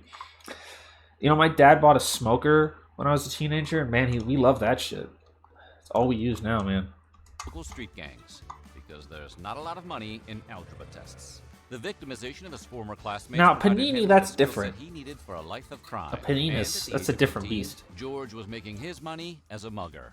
Fortunately for fans Who of edited heavyweight this? boxing and fat-reducing Wood pallet grill. machines, this period of his life didn't last that long. That's the same thing At as charcoal, 16, isn't it? George was picked up for vocational training by the Lyndon B. Johnson Job Corps. where he Hey, finally thanks got for that, his Lyndon B. ED Johnson. trained to be a carpenter. It was during this time that George met Doc Brodus, a counselor with the Job Corps. A legendary Brodus boxing just so happened coach. to also be a boxing coach, and he saw fighting potential in George's massive 6'4", 200-plus pound physique. He soon encouraged Foreman to give the sport a try, and Foreman took to it like blue cheese butter to a freshly grilled steak. Will you shut up? Within just 2 years of his first fight, George would defeat Poland's Lucian Trela, Romania's Ion Alexei, Italy's Giorgio Bambini, and finally, the Soviet Union's Jonas Sepulis, winning him the gold medal at the 1968 Summer Olympics in Mexico City. It was a meteoric rise for Man, a this kid is who, just like only 4 Ipo. years earlier, was headed towards a life of petty crime. And Foreman waved that star-spangled banner proudly across the ring as the world went wild. And there's George holding up the American flag in the center of The the ring American before thousands flag. of impressed spectators. He'd go on to win the world heavyweight title in just 2 rounds from the then undefeated Smokin' Joe Frazier. Hey, my Weirdly, man Joe. Frazier did not follow in Foreman's grilling footsteps. Down goes Frazier! Which is a shame. The Smokin' Joe countertop meat smoker would have sold like hotcakes. Hotcakes he could cook on a George Foreman. For a time, Foreman was unstoppable. He remained undefeated until the 1974 Rumble in the Jungle, where he lost the heavyweight title to Muhammad Ali after an 8th-round knockout punch. After a brief Greatest break of all from fighting, time, baby. Foreman returned to collect The some wins and greatest losses boxer over the of next all handful years. time. But in 1977, at age 28, he retired from boxing. For the first time.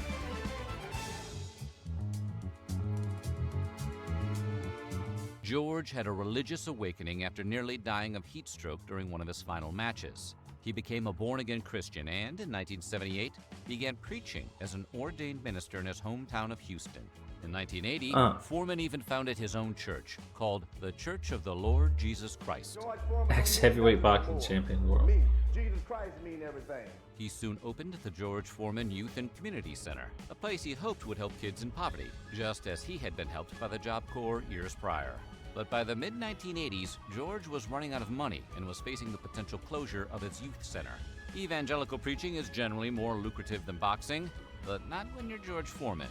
If he wanted to continue to help kids in his community, he needed a whole lot of money, fast. So after 10 years in retirement, George returned once more to the ring in This is about a 1987. fucking grill, While man. many had written him off as a washed-up has-been, This is like a he was quick Defunctland to knock video. the fat out of their heads. Foreman won 24 consecutive matches after returning to boxing, suffering his first loss in 1991 when he tried to take back the heavyweight title from the undefeated Evander Holyfield.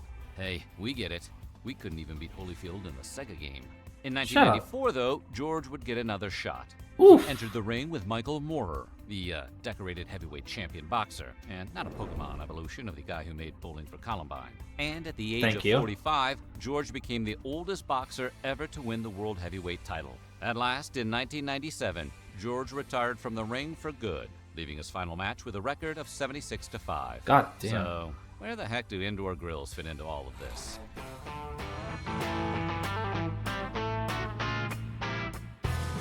In 1993, engineering and design duo Michael Bohm and Robert Johnson filed a patent for an all-new way to grill. Their invention was an electric cooking device with a lower plate that sloped downward at a 20-degree angle. With the inclusion of this sloped surface, any grease would run right out of the front of the grilling device and into a collection tray below, like a devastating ski slope accident. The duo then took their newly patented device to trade shows the nation over, referring to it to potential corporate buyers as the Fajita Express. The what? They demonstrated how their invention's angled surface would provide the perfect slope for sliding meats into tortilla shells. What? This initial design even had a second tray apart from the grease collector, meant to hold taco shells in place for ease of sliding. Hey, that actually does sound like a great invention. Eventually, they found a buyer. The pair sold their patent to Sultan, a kitchen equipment manufacturer, known at the time for their juice extractors and pasta makers. Sultan tossed aside the Fajita Express name and gave their newly acquired product an all-new title. They called it the Lean, Mean, Fat-Reducing Grilling Machine. They soon sought out a spokesman for its release, and they had just the former heavyweight champion in mind. Sultan attempted to lure George Foreman into repping their electric grill by giving him one to try out for himself, and by offering him a hefty one-time paycheck. George was no stranger to the spokesman game, having previously lent his face to brands such as Doritos I was wrong. and Meineke discount mufflers. By George, I think he's got it. But he initially turned Sultan down, citing that their grilling machine looked more like a toy than a real kitchen appliance. He's got you there, Not really man. sure what toy he's thinking of. Maybe a real sad transformer? Despite his initial reluctance, Foreman would later joke that he'd meant to get into the grilling business all along. He once tweeted out that the idea came to him after being knocked out in his 1974 match with Muhammad Ali. He wrote that a piece of talking meat came to him then in a vision while he was down on the mat. Few people have been punched so hard they flew straight into a meat dream, but that's why Ali was the greatest. That's why Ali was the Another greatest, version of yeah, the that's story, right. probably the actual story, claims that after Foreman shoved Sultan's grill into some deep, dark corner of his home, his then wife decided to try it out for herself. She made the pair some burgers on it, and the heavyweight champ's mind was changed in one juicy, savory instant. Regardless of which story is true, or how many inanimate objects may have talked him into the idea along the way, Foreman finally came around to the grilling machine after months of rejection. Why So did you want George Foreman to do this, with man? George Foreman and the American people in mind that, hey, we're going to eat what we want, but we're going to knock the fat out. George got back into contact with Sultan and said he'd move forward with the branding deal, but he wanted all new terms from them. Rather than collecting an upfront paycheck for the deal, he insisted on a 45% cut of all the product's profits moving forward. Damn. Considering how many of these grills could be found in dorm rooms and studio apartments across America in the late 90s, that was a pretty good call. No dorm should be without my grill. It's great for that late night snack. Sultan agreed to the terms, and the new grill debuted at the 1995 Gourmet Product Show in Las Vegas, alongside an infomercial that featured footage of Foreman boxing, presumably against giant hamburgers and hot dogs. But believe it or not, its launch was a relative failure. The first year and a half saw slow sales and little interest in the Foreman grill. It wasn't until Sultan changed their marketing strategy that things took a turn for the better. Ladies and gentlemen, the one and only George Foreman! Sultan decided to hang up George's boxing gloves and to play up his life as a family man. As the father of 5 sons, all of whom are named George, and another 7 daughters, only one of whom he got away with, Georgetta, the image fit Foreman perfectly. So Sultan put the old boxing footage away and instead filmed Foreman in his very own kitchen. The pivot to sending a film crew to George's house and launching an all-new Dad Vibe commercial came together in just 1 week. It was filmed on a Tuesday and aired that same week, and demand for the lean, mean, fat-reducing grilling machine exploded by the Monday after.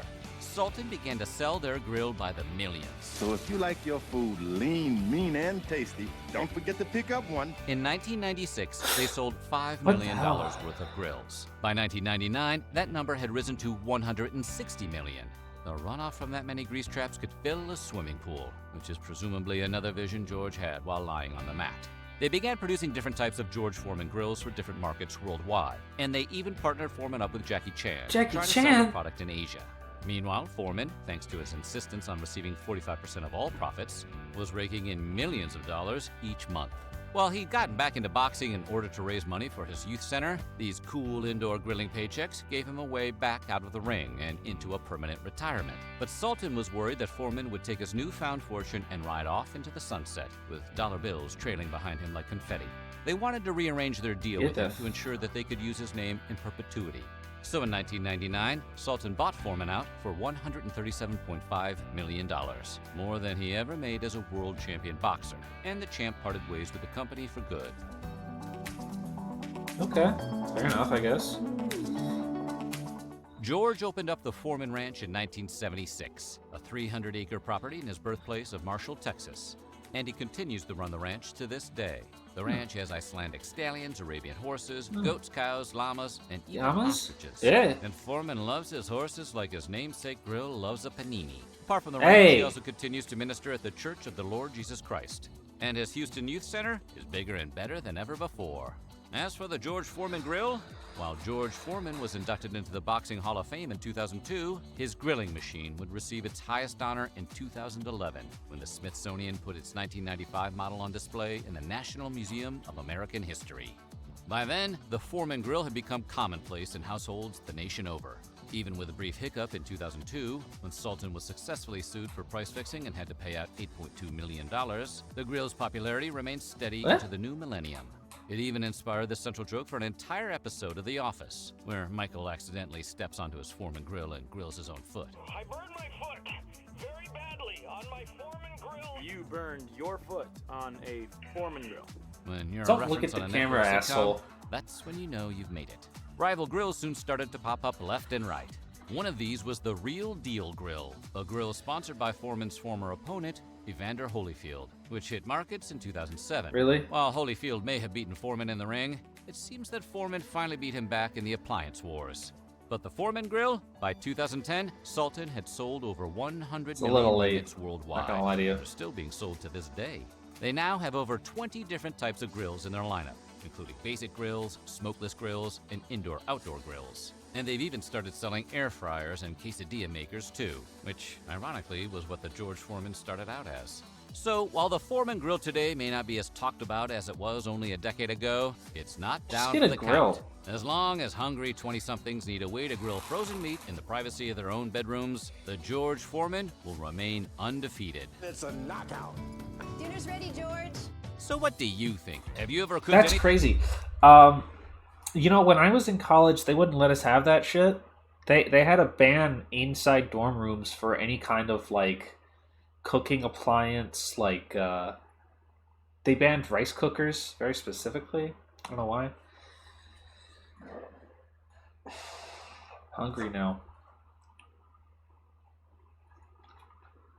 Yes, they banned rice cookers. I don't know why. Alright, here's what we're going to do.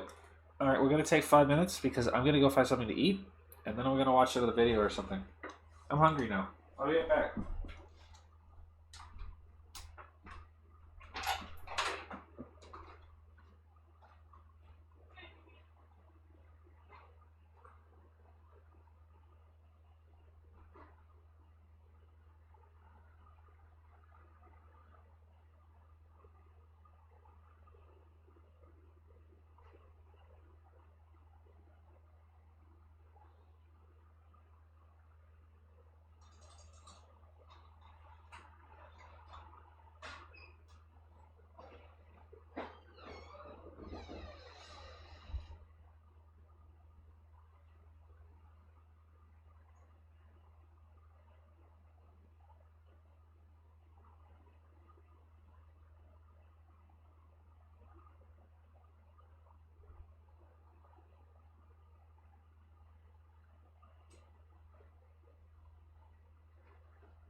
Hey.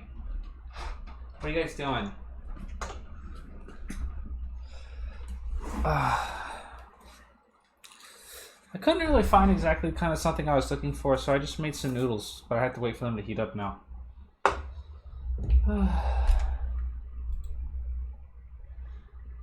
Which one is this video? Mwah, mwah, mwah, mwah, mwah.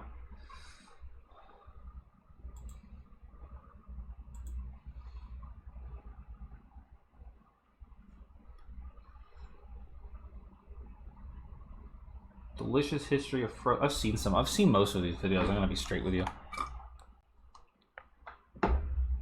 You know what? Here's a good let's keep the food thing going. We always watch food videos here.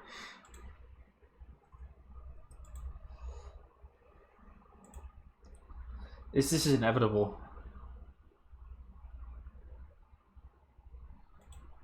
My man Goo. I haven't watched my boy Goog in a long ass time, man. Let's see. I cooked every meat in an air fryer. I don't know about that.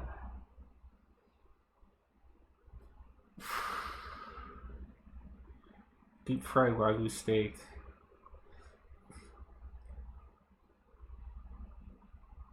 Some of these videos are so insane.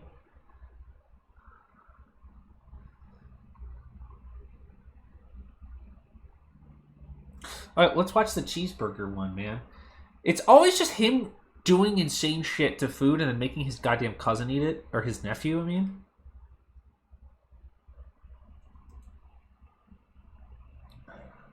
I made this 1940s iconic sandwich and it's fire. I wanted to say earlier during the Future Game Show that the guy who presented the sci-fi exploration video with the robot had a similar voice to Guga. Oh, I don't remember.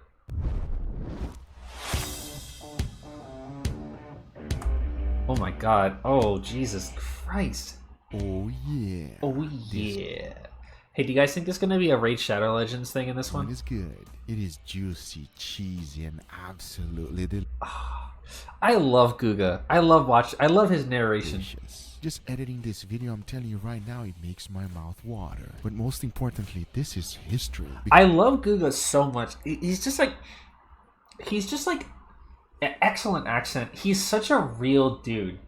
You know, like I know he does the YouTuber stuff. You know, where, you know, like and subscribe. You know, here's a fucking advertisement from Raid Shadow Legends or whatever. But he's just someone's uncle. You know, I've met this man before, not literally, of course. Like, this is just a normal ass guy who just loves grilling. He just loves food, man. He loves meat. He loves beef. He loves that Wagyu shit. How important is a good cheese melt in your burger? Do you want it completely melted or half solid? I would prefer it to be melted. I'd prefer to like. I would prefer it to be particularly in a state of melting. It doesn't have to be like fucking liquid, like whatever's going on, like in this. But I don't want hard cheese on my shits. Do you know what I mean? I prefer it to just not be very like it. I want it to sort of be in that non-Newtonian state where it is both simultaneously not solid and not melted either. Because this one was created in... You know, a lot of times what I will do is just outside melted but harder on the middle. That's good too. I accept that for sure. And I think that's fine for me because I think by the time you even get to the middle of the burger, it's going to be melted for the most part. I want to get a good chew before swallowing. That's what the fucking beef is for, man. That's what... Oh, my noodles. Hold on. That's what you get, like, lettuce and tomato and, like, onions and stuff for. You don't need to be doing all that.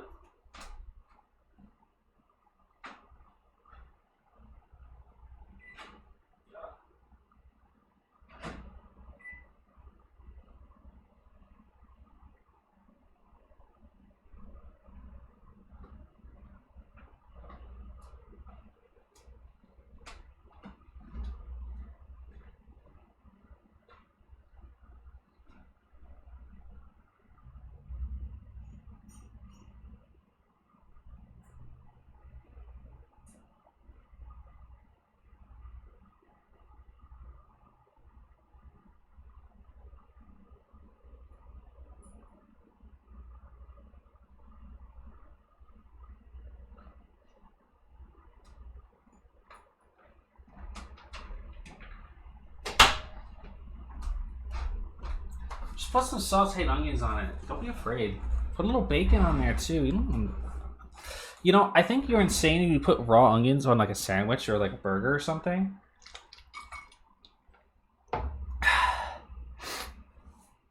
But sauteed onions are a totally different story. Look, I'm pretty simple about burgers too. I don't mind. I mean, lettuce, tomato, shit like that. I don't mind it. I'm fine with just meat, cheese, and ketchup. I'll live with it. A little mayo on there, maybe. Caramelized onions are even better than sauteed, to be honest with you. You gotta have raw and sauteed onions. I don't know if I've ever had raw and sauteed onions. Jellied onions. Philly cheese with jelly onions. Alright, that's bad. What I'm saying, like I said sauteed, but you can have fried onions, caramelized onions, jellied onions, whatever. I think as long as it's been prepared in some way, I think you're pretty fire on that one. Onions are your best friend. I don't particularly have any love for raw onions. In the 1940s, I'm going to be showing you how to make. Maybe it's too spicy for you? Oh, that's unfortunate. By the way, I'm going to start eating teriyaki beef flavored stir fry cup noodle. This is the cup noodle brand. It's the teriyaki beef flavor. It says it's stir fry. I think it's pretty good. I'm sorry if I slurp it like a fucking animal. I haven't eaten in a few hours because I've been feeling like shit all day. Just get some brioche. Hey. Well, hold on. Shut the fuck up, okay? Okay. Shut up. You're wrong, okay? Because if you put it on toasted bread, it is a patty melt. Okay, this is not what we're looking at here is not a fucking cheeseburger. This is a patty melt at this point, okay? If it's nice, like toasted white bread that can hold the juices and shit, you are now looking at a patty melt. This is an iconic, well-defined sandwich. This deserves your respect and admiration. Is a hamburger sandwich? Yes. I don't know what else you would call it. It is things between two pieces of bread. It is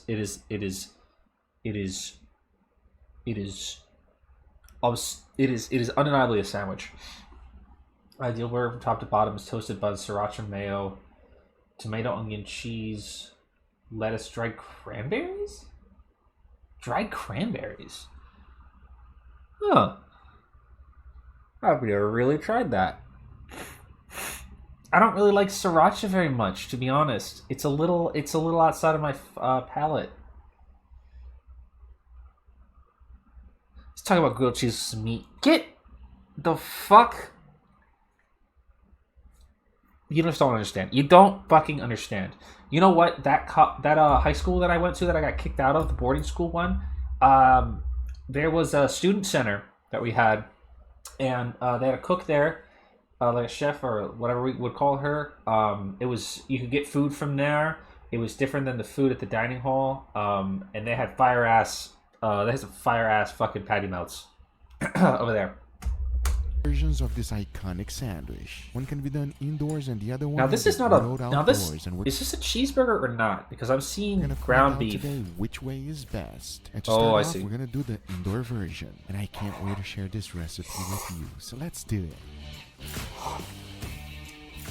Ah, fuck, that's hot. The first thing I like to do is to throw in some butter on a non-stick skillet. Make sure you coat the whole thing and add some white sweet onions. The important thing here is to cook them under medium heat. We want to caramelize these onions and not burn them. This brings out the sugars, making them taste awesome. And as you're cooking them, this is what I'm talking about Guga. You guys get it, right? I think you get it. He doesn't, what do you say? Is to cook them under medium heat. We want to caramelize these onions and not burn them. This brings out the sugars, making them taste awesome. Any other food channel or whatever would explain. They'd be like, "Oh, bring out the sugars. It makes them taste sweeter. It goes with the flavors. Blah blah blah blah blah blah blah. Whatever bullshit.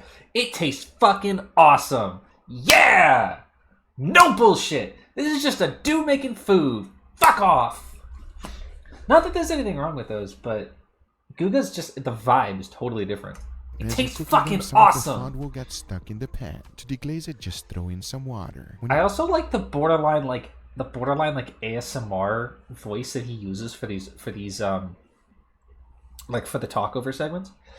He's talking very softly. He's talking very like, he's just, you know, it's just a very soft tone of talking. You're doing so, make sure you mix it well and deglaze that pan. Softly Be sure to cook them nice and slow until you have a nice golden color, just like this. That is exactly what you're looking for. Perfectly caramelized onions, but at the same time, they still have a little bit of crunch. Don't overcook them. That is one of the key ingredients of this awesome sandwich. Using the same exact pan, you want to throw in ground beef. Okay. In case you are wondering, I like to use 80-20. That means 80% lean and 20% fat. To cook. There's no reason to not use 80-20. You should always use 80-20. That's not true. There are reasons to use like 90-10.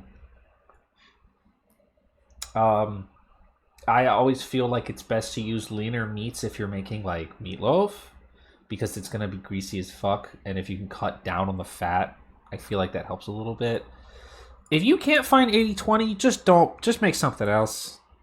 No, I'm kidding. There's totally reasons to use something other than 80-20. If you're making like burgers, turkey meatloaf is solid, but I always prefer beef, to be honest with you. If you're just using like ground beef, if you're making burgers or some kind of a sandwich, you should really be using 80-20. If you're making something that's just gonna produce a lot of fucking grease, maybe 90-10 is alright.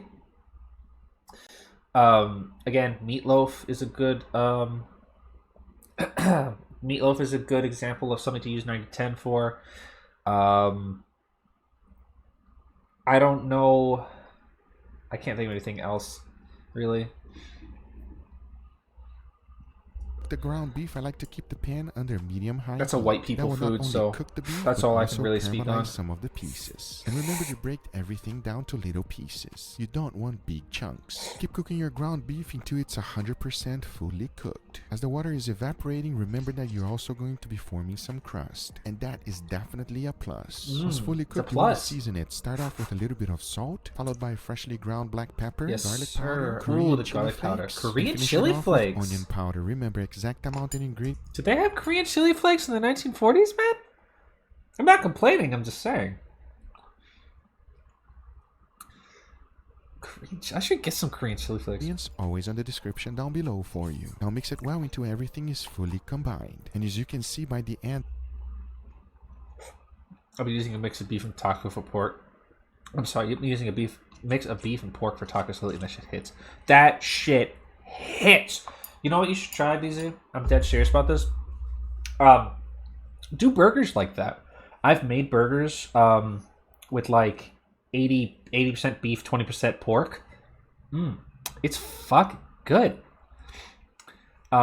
It's really fucking good. Or if you just want to do them like beef patties, like a Salisbury steak kind of thing, put a little pork in there. Look, mix a little pork into the ground beef when you make those patties. It comes out real nice. Make it with spaghetti too. Also a great way, like the way that the meat is a little bit sweeter with the pork in it, for like meatballs or just like meat sauce for spaghetti. I think it goes really well with the acidity of the sauce. I feel like an asshole when I say stuff like that. I don't know why. I'm not saying that. Beef, pork, loco moco, go crazy. Ooh. I have some. When I'm sitting here, like, I really know what I'm talking about when I talk about food. I'm like, oh, the acidity of the sauce. Well, shut the fuck up. It's crunchy. I'm eating instant noodles while I talk about this. I don't feel like I'm qualified to say any of that shit. That is caramelization and flavor, friends. You definitely want some of that on your sandwich. Now, the next ingredient might be a little bit controversial with some, but honestly, I've tried with Swiss, which is what the original recipe was made with. But the good old American processed cheese does a much better job. And if you're gonna give this a go, I definitely recommend you trying this one first. Come on, man. After adding the cheese, mix everything well. You want to make sure everything combines together nicely. And remember to taste it. Make sure you got the seasoning just right. Once you are happy with everything, throw back in the onions. Now there's left to do is to mix it well, combine all of the ingredients together once again, and your ground beef mix I'm not trying to slap in your mouth. This one right in your ear. It might be trying to slurp in your mouth. I don't know. Depends on who you are. Tastes amazing, and it's something easy and simple to throw it together in just a few minutes. But we all know a sandwich is not going to be completed without a sauce. And this one is extremely simple to do. Throw in a little bit of mayo, followed by ketchup, and of course mustard, and finish it off. Chat, show of hands, fans of mustard here? Any fans of mustard?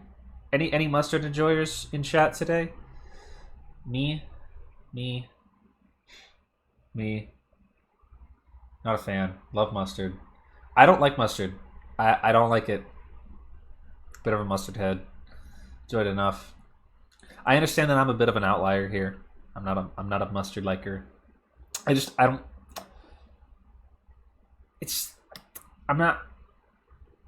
not crazy about it. It's not for me. Have you ever had mustard that isn't yellow mustard? I can't really say that I have, just because I don't like yellow mustard, so I guess I just assumed that I wouldn't like the other stuff, too. I get very picky about food sometimes. I hate to admit. I do have the autism, or whatever. Yeah. Now, let me pivot this question. Fans of the iconic Big Mac and its Big Mac sauce. Chat, how do we feel about Big Mac sauce? I don't really like it. I don't really like the Big Mac, but I haven't had one in years. Has my palate developed enough to enjoy a Big Mac? Like, well enough, gross, not that hot on the Big Mac. Never had the Big Mac. See, the Big Mac's not really the big boy at McDonald's anymore. That really goes to the old double quarter pounder with cheese, or as they call it in France, the Royale with cheese. Because, see, they use the metric system there. Big Mac is pretty mid. That era has ended. Don't remember it.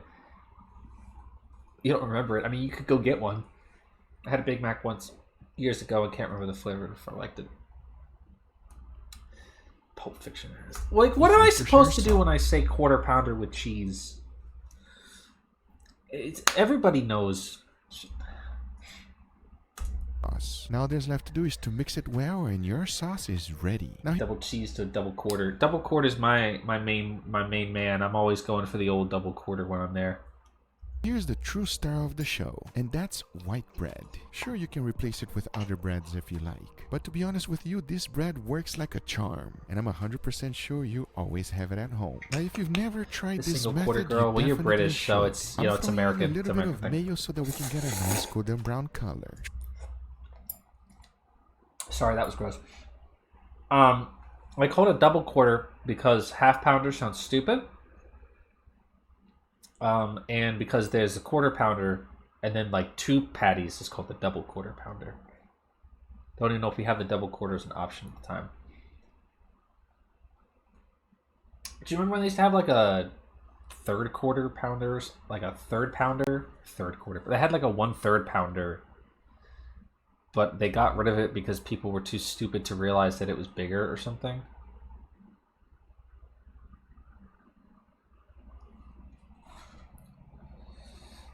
McDonald's man myself, I've been going for the quarter pounder. Or McDouble man myself, I've been going for the quarter pounder lately. The quarter, it hits.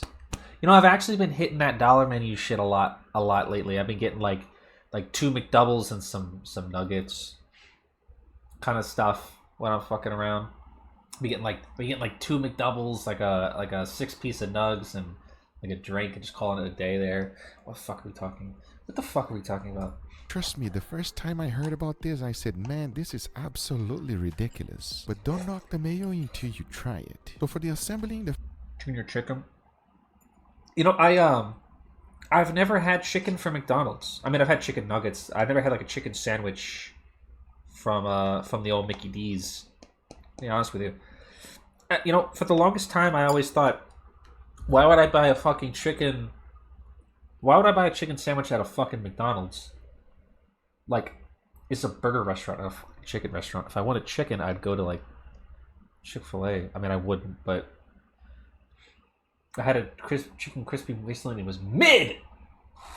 Shut up. Do you guys remember the chicken sandwich that they had at Burger King for like a couple of months, like last year. The Chick-King.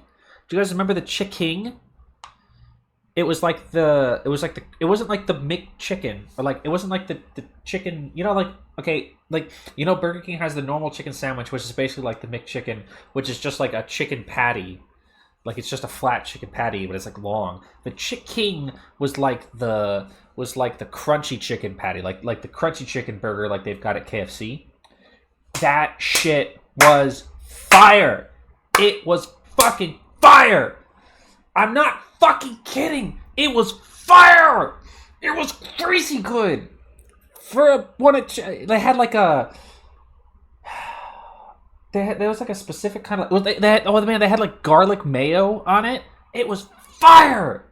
And then they fucking took it off the menu. Yeah, it was like a chicken sandwich wars thing. But then they took it off the menu. And I haven't put it back since. And it makes me fucking angry. Because now I have to get my chicken sandwiches from KFC. Which is fine. Their chicken sandwiches are fine. But I want that garlic mayo, boy.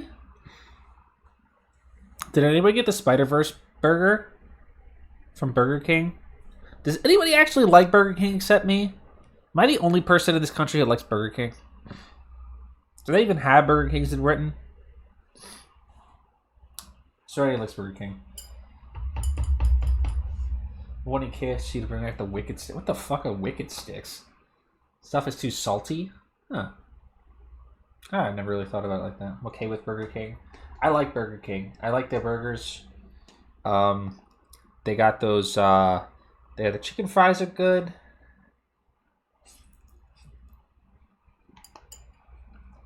I think their fries are alright. I like Burger King. First thing we want to do is put a nice golden brown color on the bread. Next to a Freddy's. That is exactly what you're looking for. Spicy chicken on sticks. Hot as hell, they were more good. Tasty than white bread toasted just like that. Oh my god, chat. I have to stop saying that. Guys, look at that. The Halloween Whopper. The Halloween Whopper. This bitch talking about the Halloween Whopper, my man. The double... You talking about the double Whopper? Oh, whopping my fucking dick on this table.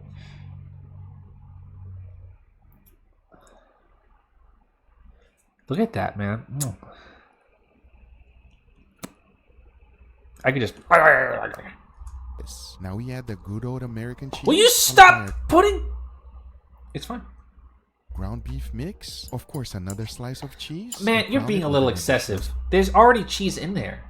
You sick fuck. Slice of bread. To finish it off, we need to accomplish two things. A golden brown crust. And for that, we apply a little bit of mayo. Put it back in the skillet and let it cook. As it's doing so, make sure you apply a little bit more on the other side. Cover it up so you can retain all that heat. Once you know one side is crispy, flip it up to the other side. Cook it until you achieve the crispiness you're happy with, and your sandwich is done. That, my friends, is called the patty melt. See? And See? if you've never had one, you don't know what you're missing. Which anyone can make it at home. No special equipment needed. Now,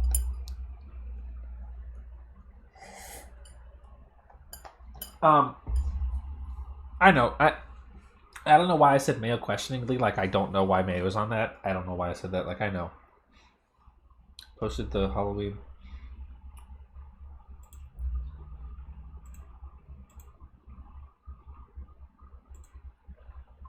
Ugh! What the fuck? Ugh. That's sick.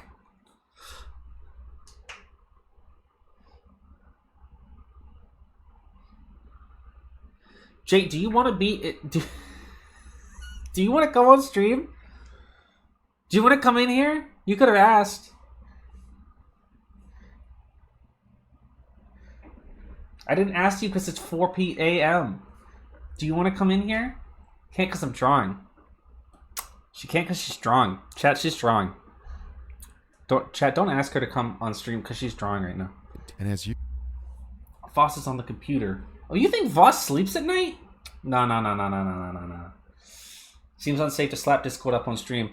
Baby, lots of shit I do is unsafe. I don't give a fuck.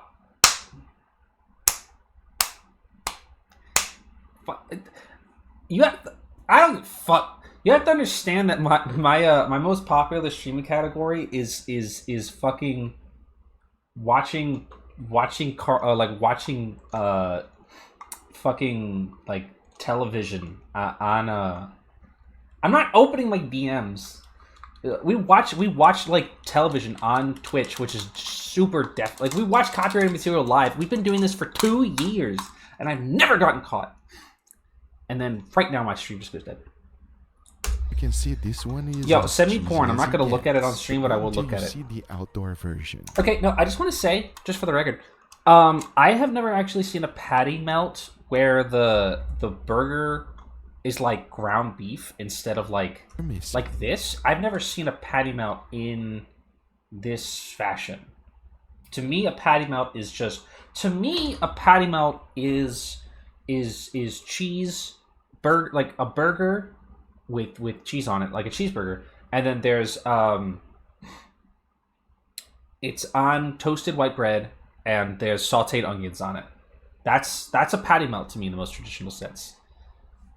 It's just a messier smash burger, isn't it? You don't necessarily have to smash the burger. That's a very popular style these days, I believe, like since the advent of the fucking smash burger. But you don't really have to do that. That's not traditionally how I view. Also, I traditionally view patty melt as triangle cut, but that really is not particularly important. Which anyone can make it at home, no special equipment needed. And as you can see, this one is as cheesy as it gets. But wait until you see the outdoor version. And for that, yeah, it's rounded bread. That's 2080 just ground beef. We're gonna do something very similar to smash burgers. And if you have not seen the burger that changed my life, make sure you check it out on the description down below later on. Because as far as burgers go, nothing beats a smash burger. I really don't get the hype for smash burgers. And the smash burger is that I no longer make any balls. I have upgraded from that. This allows me to make unlimited amount of patties without having to weight them. And the beautiful thing is that I can keep everything covered just like this, and at the same time nice and cool on an additional bowl. And for that, I just threw him some ice and water on the bowl underneath. But now that you have seen the indoor version, it's now time for me to show you the outdoor one. And that one, there's not much to say, but there is to show. So now I say it is enough talking and it is time to make some incredible patty melts. So let's do it. I mean, smash burgers are good and all. I just like... I don't know. I haven't had too many smash burgers. Oh, let's go! Oh, yeah! I'm not like... I'm not saying I don't get the hype, like I'm being dismissive. I just like, I don't really get, like... I haven't really had enough smash burgers to get the hype. You know what's funny is that really the only place that I get smash burgers at is my movie theater, which is one of those dine-in theaters. So I had a smash burger when I saw Spider-Verse, and I had a smash burger when I saw Shin Ultraman. So those are my smash burger experiences. So maybe I was too focused on other things at the time than to really comprehend the complex flavor palette of the smash burger.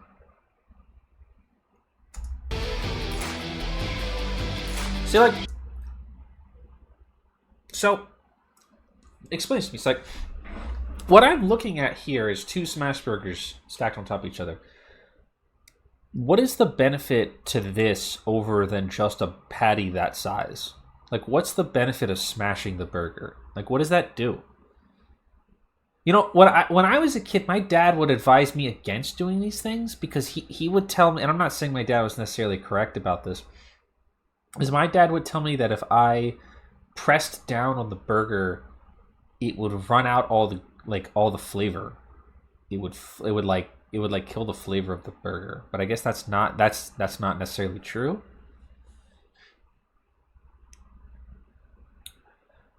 You don't press down until after it's been cooked. After it's been cooking. It's a way to make yourself with ground beef instead of getting patties. It's crispier, lots of good flavors. Crispier, huh? You smash it while it's raw You smash it while it's raw so it doesn't squeeze out the fat. Okay. So you cook it really thin. Okay. Interesting. I see. Okay. Crispy. I don't know. I mean, I've had smash burgers and they were good. I feel like I would never be like, oh, you know what I could really go for is a fucking crispy burger. But I guess the texture, I don't know. I gotta go out and find one when I can afford to go out to eat. Ooh! Maximizing surface area so you get that good brown flavor. Okay, that makes... Okay, the way that you say it there makes more sense. Oh man, that shit's drowning, bro. I like a good juicy burger. You know, I like a nice juicy burger. All right, everybody here. Hey, it's my boy! It's Angel! I love me some patty melt. There's a lot of cheese in there, everybody. And let me tell you something. Here in Miami right now, it's hot. You're sweating, boy. It is hot. Now, I say this every time I watch a Google video of my boy Angel. The beard situation is dire. It's dire. Bro looking like Abraham Lincoln out here with that shit. It's dire. Come on, man. What are you doing? Everybody's already saying it. Everybody's saying it in chat already. It's not working out for you, bro. Get that shit out of here. Got the Socrates shit.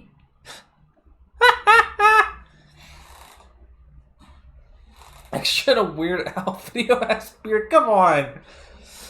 All right. With all that being said, we got two versions: version A and version B. Yeah.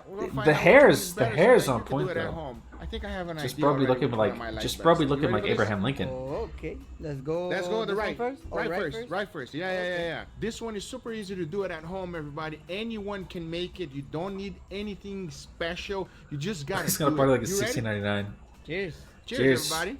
Cheers, everybody. Come on. This is patty melt, baby. That's amazing. I'll tell you that right now. That's good. The cheese is like nice and gooey. Yeah. I guess the meat is like already crumbled. Yeah. So it's easier to eat because you don't really have to do anything. Yeah. You just gotta break through the bread. Yeah, bro, just gotta do something with that. Just commit to something. Very cheesy. Just grow it out. Just get the mustache in there or something, man. If you had the mustache in there, it would work. It's very perfectly seasoned. You know, even though you have cheese on the top, cheese on the bottom. You know what I like about Guga? When he says these things, he always kind of like, I don't know. He always seems to abstract himself from the process here. This is the way that he's like. Very ground beef exactly the way you want it. The seasoning really comes through, everybody. It's very perfectly seasoned. The way that he says that it's perfectly seasoned, he's the one who seasoned it, you know. But it never comes out to me like he's saying like I perfectly seasoned it. He's like, God made this burger. Yeah, like the way that he says it, I think that like his intention with the way he says it is like that you could also do this. Maybe is what he's trying to go for. Like it came out perfectly. It just is like. Do you know what I mean? It just I don't know. It's very humble. For some reason, even though you have I'm just reading too much into it. He's just a very. This is just a cheerful man, happy to be alive on God's earth every day of his life. He gets to eat. He gets to eat meat and cheese and 5% beef. This one is super delicious, everybody. Easy to make. Definitely. He loves burger. Quick. Yeah. Found the zest for life. He's always good. Ready for the second one, Angel? Yeah, let's go for it. I have a feeling the second one here is going to be special. Look at that, everybody. When you squeeze it in, that juiciness coming out. Squeeze it. Stop. Don't stop being horny. There's no way that's not going to be amazing. You ready for this one, Angel? Cheers, everybody. Cheers, everybody. Wow. It's like a different sandwich. It is like a different sandwich because it is a different sandwich, man. The crust. You feel that it's like almost like charcoal. Even though there's no charcoal in there. There is charcoal, but there's no charcoal. You know what I'm saying, right, everybody? Because you cook cooking on a griddle. But I like this one more. I like this one more too. I do like this one more. It's even crunchy. The actual it's like it's like a smash burger. It's a smash burger on an actual bread bun. That's what it is. Yeah, pretty much. Come on. Come on. But Elite. elite. Elite. I would say it's elite, what bro. happens is the crust gets really crunchy because the charcoal puts that griddle extremely hot, everybody. It's hot like there's no tomorrow. So you got that extra caramelization that goes along with it. But it's also not It's like, peak, bro. it's not too crunchy. No. When I say crunchy, what It's I'm talking peak. about is like a Bro, it's crust. peak. Just Like say the it's way we peak. like our steaks. You know what I mean? That's right. You have that nice crust. Stop DMing me Definitely stuff. Way better than the one that I did it inside, huh? Yeah, this one is superior. I was It's saying, peak. I feel like I got a whole lot more meat. yes, that's a fact right there. Because it's like 2 patties and then this one. Well, you obviously can put it on more on the first one as well if you like. I would say the first one is kind of like fast Hot food dogs style, of the world. and this one here is kind of like gourmet. This is like awesome. Anyway, guys, these are the results. I hope. Little Caesar. No, I don't need to know about Little Caesar. I just wanted to go back to these people for a second.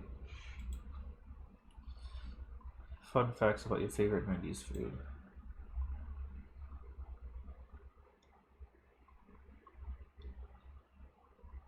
Bologna, Surge.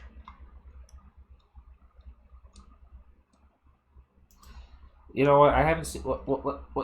Let's watch this one because I haven't seen this one. When you think of the 1990s, you might think of things like the No, it's Star not Wars the guy. prequels, the X-Files, and grunge rock. But right there along The Star Wars prequels, which all came out in the 2000s. Inside the movies, shows, and records of the decade are welcome memories of the all-weird, eye-catching, and totally Is this 90s one things subtitles? we used to eat. So, today we're going to take a look at some tasty tidbits about staple foods of the 1990s. Before we get started, be I sure don't to care. food staple Just get on with it. lunch is served. Never had a single Sunny D. Delight, or Sunny D if you're cool and somehow also still living in the year 1996, was invented in Florida in 1963. Only Florida would invent an orange juice substitute in a state that depends on oranges to survive. But it didn't really take off until the 1990s, where popular commercials Is Little Caesars highlighted good? Sunny Little Caesars is good if you don't have a bitch in your ear telling you that it's not. I'll be honest with you. Yeah, it's good. You know what? I get Little Caesars sometimes, but I get the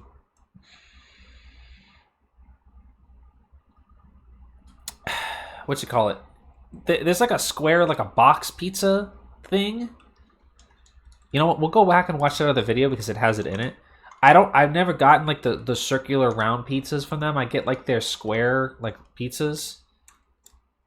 And it's all right. It's good. It's $8. It's cheap. It's filling.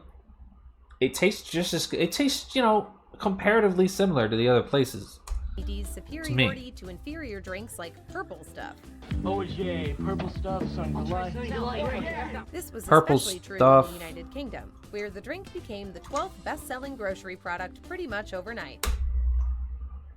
The United Kingdom. Sunny Delight was originally promoted as a healthy fruit drink that was like orange juice, if you mixed it with a few other drinks and watered it down with room temperature ice cubes. But while it may have looked like What do you orange mean juice, room temperature consumers ice would later cubes? discover it was closer to a soft drink. As more and more What do you mean room temperature ice cubes, man? Room temperature ice cubes are water.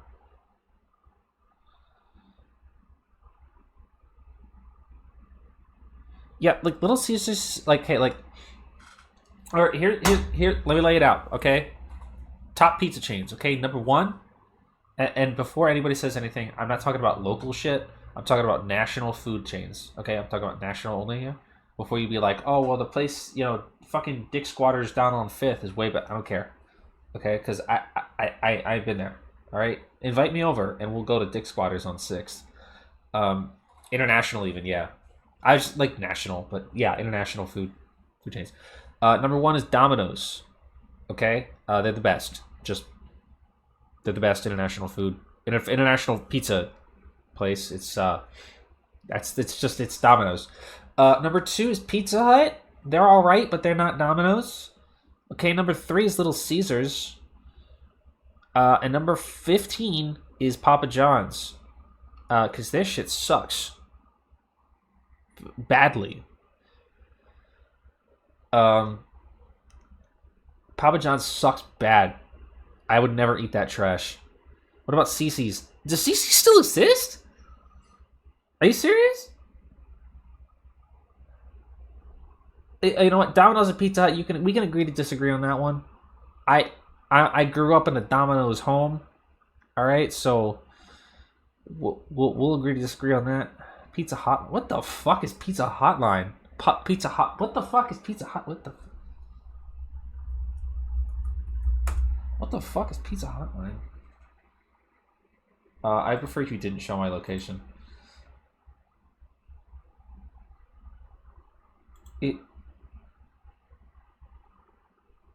What the This is not the same place? Pizza Hotline.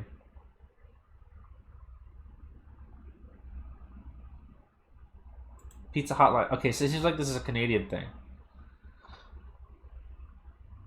Is this it?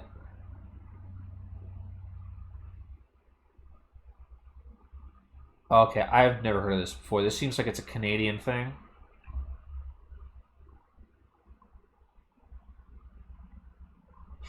CC's, I haven't had CC's in like probably 15 years, so I can't really tell you how my feelings on CC's pizza. More kids imbibed the bright orange beverage. Has anyone tried to ever order from the Venice? I've never heard of it.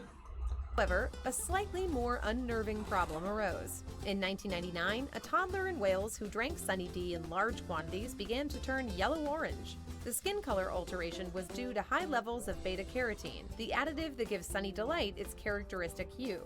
A spokesperson for the company argued that the child just drank way too much of the stuff, and that the condition was harmless and would soon return to normal. But people were understanding. Oh, Marco's. You know, I forgot that Marco's is a national pizza chain. Can I reiterate? Can I go back? Marco's is better than Domino's. Marco's is better than... I forgot that that's not local for me. Marco's... You know what? We'll put Domino's and Pizza Hut at equals.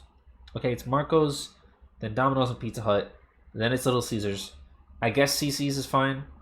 And then, like, again, like 15, 20 down the lot is Papa John's. And I'm not just saying that because of the racism thing. That has no quality effect on the pizza. That pizza is just fucking trash. It's just garbage.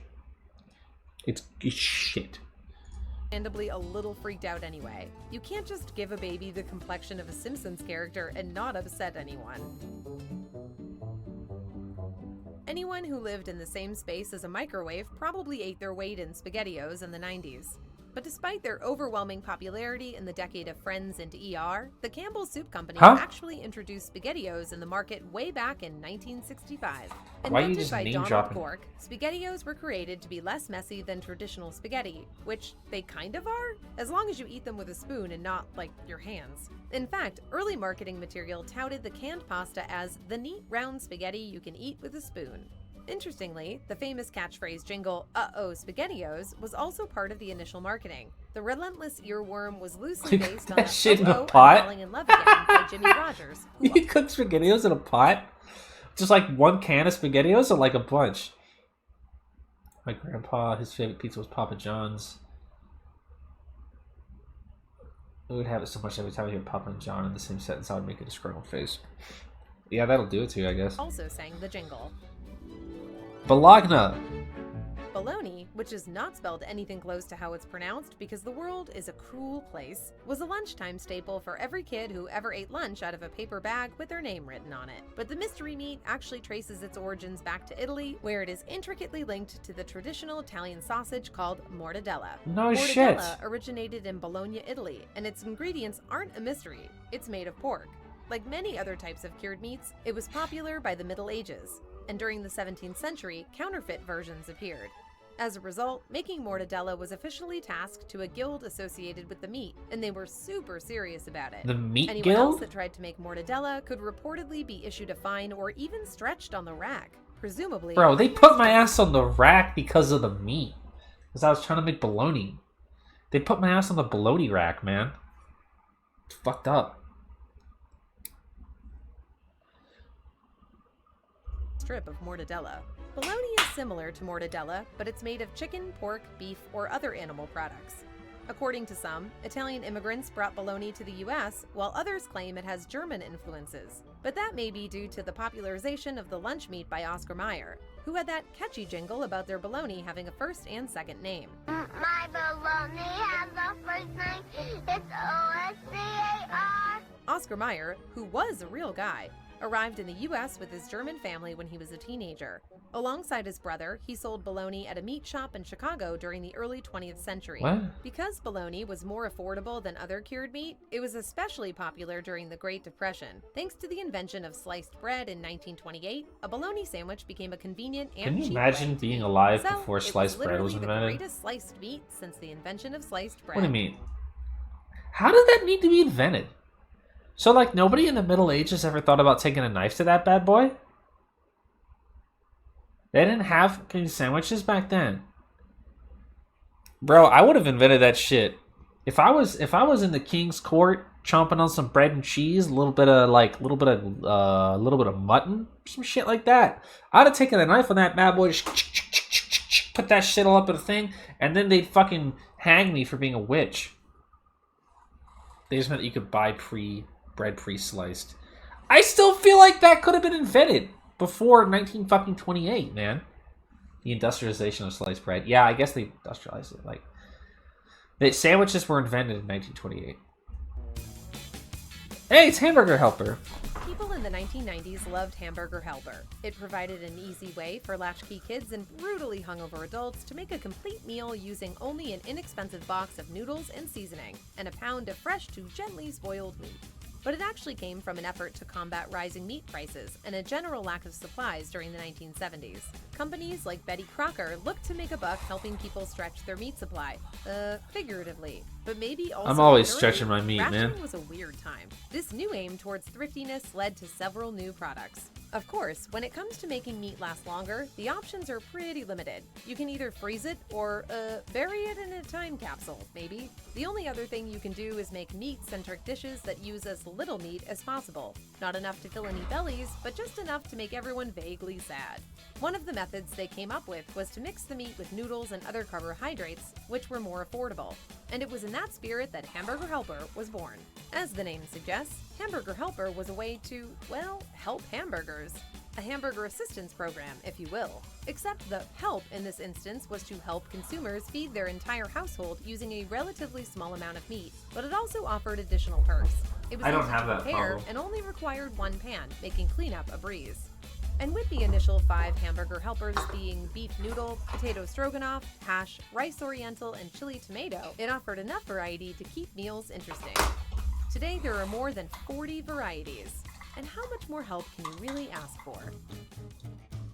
Molten chocolate cake? If you never ate molten chocolate cake in the 1990s, that's because you didn't visit enough themed restaurants. A dessert menu staple of chain restaurants with at least one airport location, the chocolate cake with a saucer inside was first created by chef Jean-Georges von Grichten in 1987. And even then, it was only created by dumb luck. There were predecessors to the molten lava cake that resembled von Richten's, specifically one created by chef Michel Bras of France as early as 1981, but they weren't exactly the same. Von Richten's cake was the result of accidental underbaking, while Bras developed more of a type of cookie dough with chocolate in the center. What the fuck, Wait, man? Cookie dough? Where can we get that cake? Other potential molten chocolate cake ancestors include the Tunnel of Fudge cake made by the second-place finisher in a Pillsbury Bake-Off in 1966, and a more recent creation by chocolatier Jacques Torres in France. In any case, hopefully mankind will continue to innovate and excel in the area of cakes that bleed chocolate like that elevator in The Shining every time you take a bite. Thank you for that. Hey, fish sticks! Fish sticks. The great parental compromise for kids who won't eat seafood. These breaded and fried strips of Poseidon's Bounty were a regular fixture for many families in the 90s. I got some of those in the spent fridge time right in the now. frozen food aisle. I mean the But freezer. they're quite a bit older than that and were created to help offload a bunch of ocean scraps.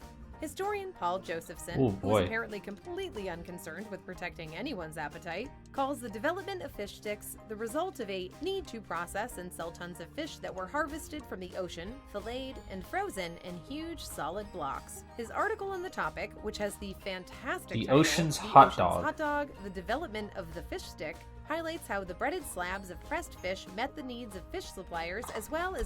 Alright, chat. Tartar sauce. Yay or nay on that one? How we feel about that? Tartar sauce fans out here? Anybody? Yay, nay, big yay, big yay. I feel like all British people have to like tartar sauce. Never tried it. Not too crazy about it myself, to be honest with you.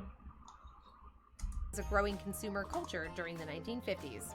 But regardless of what they're made of, and it's mostly Alaska pollock for the record, fish sticks bring to mind cafeteria lunchrooms and diners alike for many individuals who grew up during the 1990s. In one part of the US, however, fish sticks and professional hockey found a surprising and embarrassing connection during the same decade.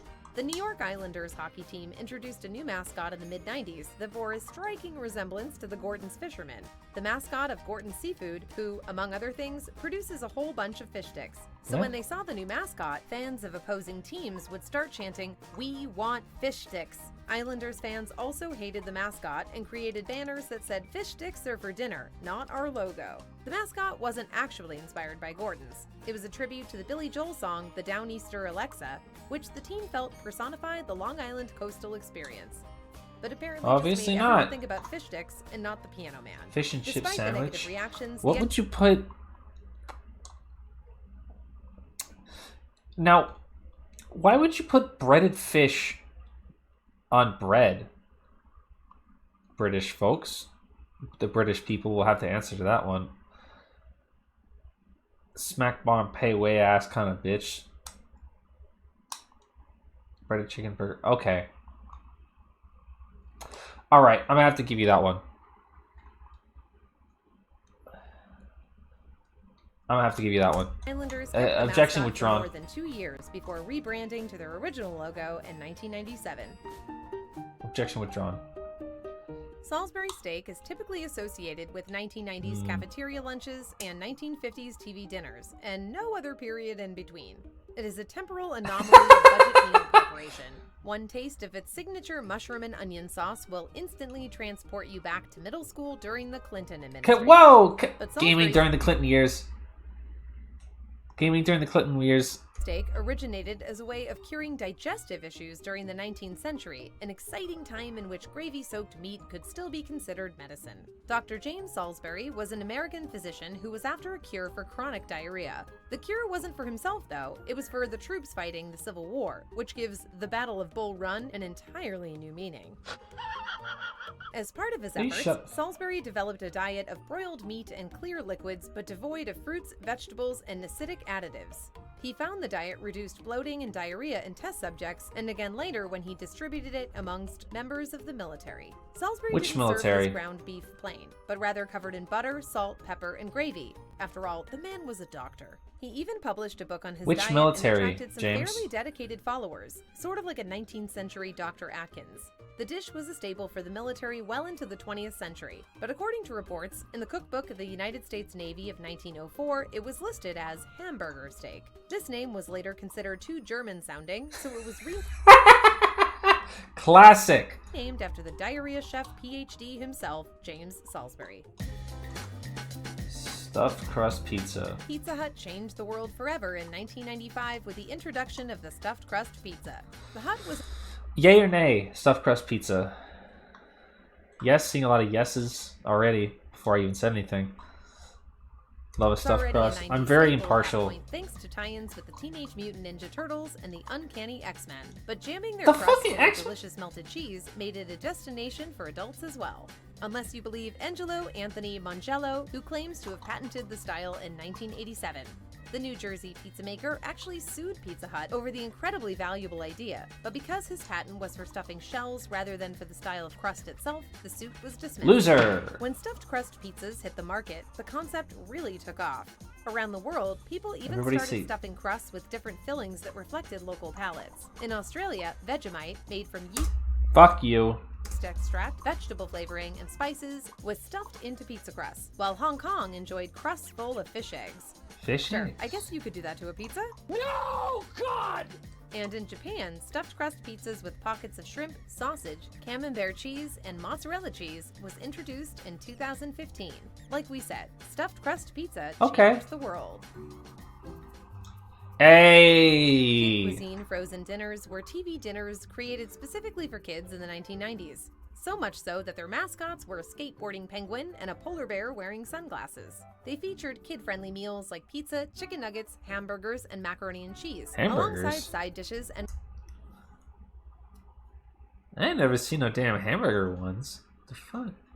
A dessert. And while the nutritional value, or lack thereof, immediately raised eyebrows, the brand developed a reputation for being a fast way for adults to feed their kids. So it thrived. Hey, it's cheaper than takeout, and that penguin looks like he's having a good time.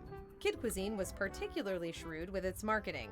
It didn't just appeal to parents' wallets. It aimed to lure kids in as well by participating in cross-promotions with popular kids' movies, like Oliver and Company. You said popular kids' movies, and then you said a fucking Oliver and Company. Are you fucking joking? Participating in cross-promotions with popular kids' movies. Popular kids' movies. Fucking Oliver and Company. Are you kidding? How much fucking money did Oliver and Company make? Fuck off. Now, just because I watched that movie a bunch doesn't mean that anybody else did. Was that movie not a failure?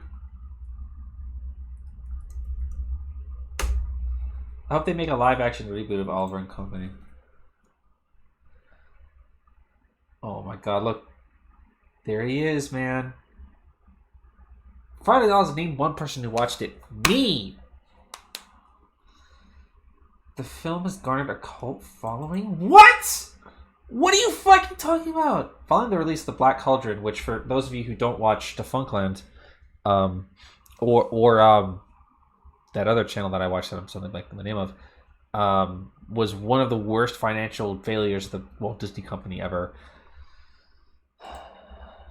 Adapt Oliver Twist with dogs. Oh my god, that is what it is, isn't it? I never really thought about it. Oliver Twist with dogs. Released on the same day as The Land Before fucking Time? Oh no! Fatal blow to be released on the same day as fucking Land Before Time, man. Was a box office success, but it received mixed reviews from film critics. The film was re-released in the United States and Canada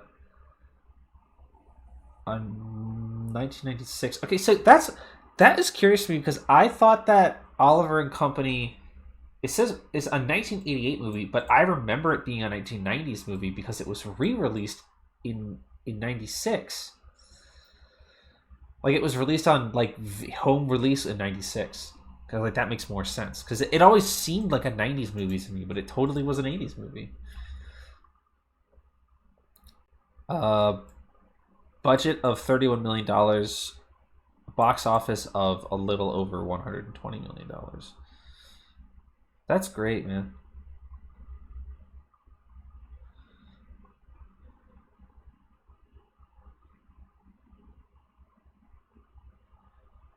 Reception and legacy. Oliver and Company and Don Bluth's The Land Before Time opened on the same weekend in the United States and Canada. The latter film debuted at number 1, grossing $7.5 million, while the former operated in 4th place, grossing $4 million. Nevertheless, Oliver and Company outgrossed The Land Before Time total, making it the animated film with the highest gross potential run. Are you serious? Its success prompted then Disney animation executive Pete Schneider to announce the company's plans to release animated features annually. Oh my god. Oliver and Company actually did something important for the Disney company? On March 29, 1966, Disney re-released the film in direct competition with All Dogs Go to Heaven 2, grossing $4.5 million on its open. Why do you keep trying to compete with these movies, man?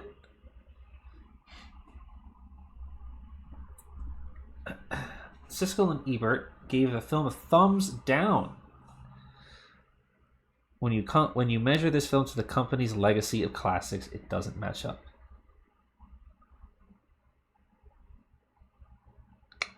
Damning. Because they hated Don Bluth's guts. I mean, I know they did, but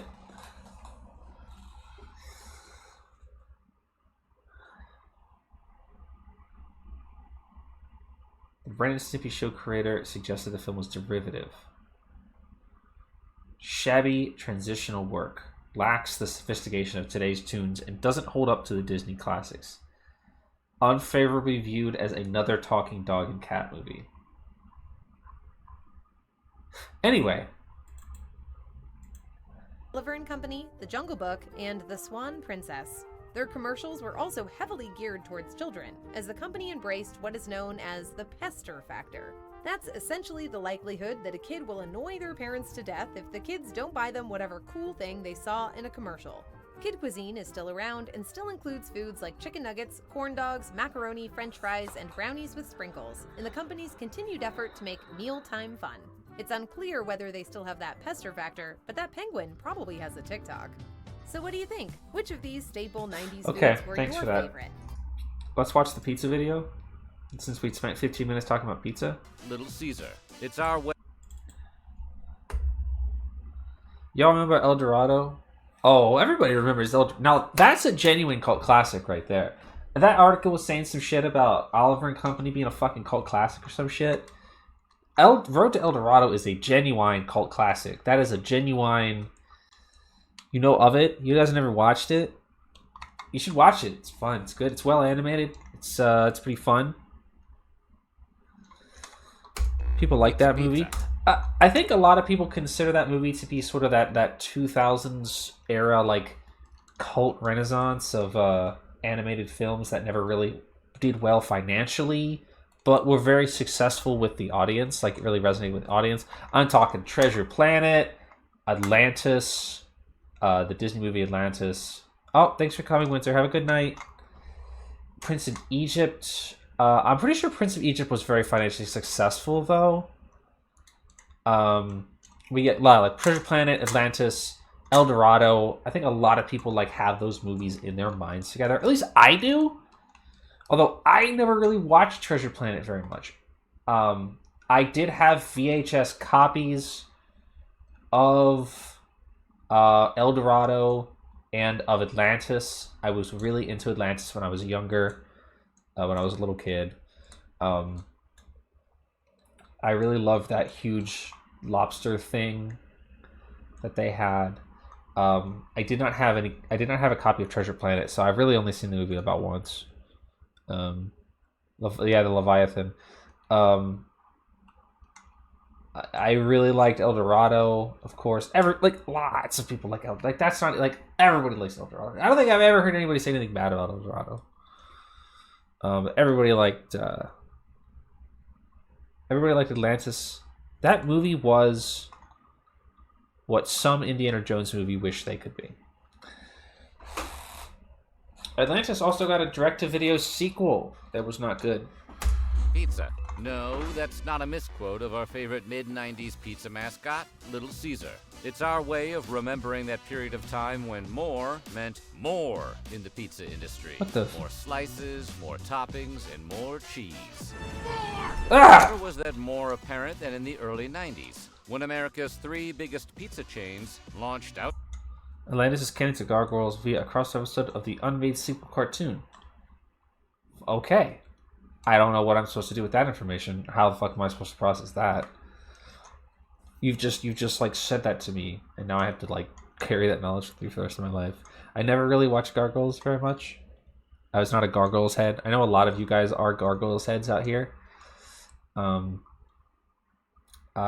did not watch Gargoyles. Not for any particular reason, just escaped my childhood. Yeah, I'll tell Aaron about that later.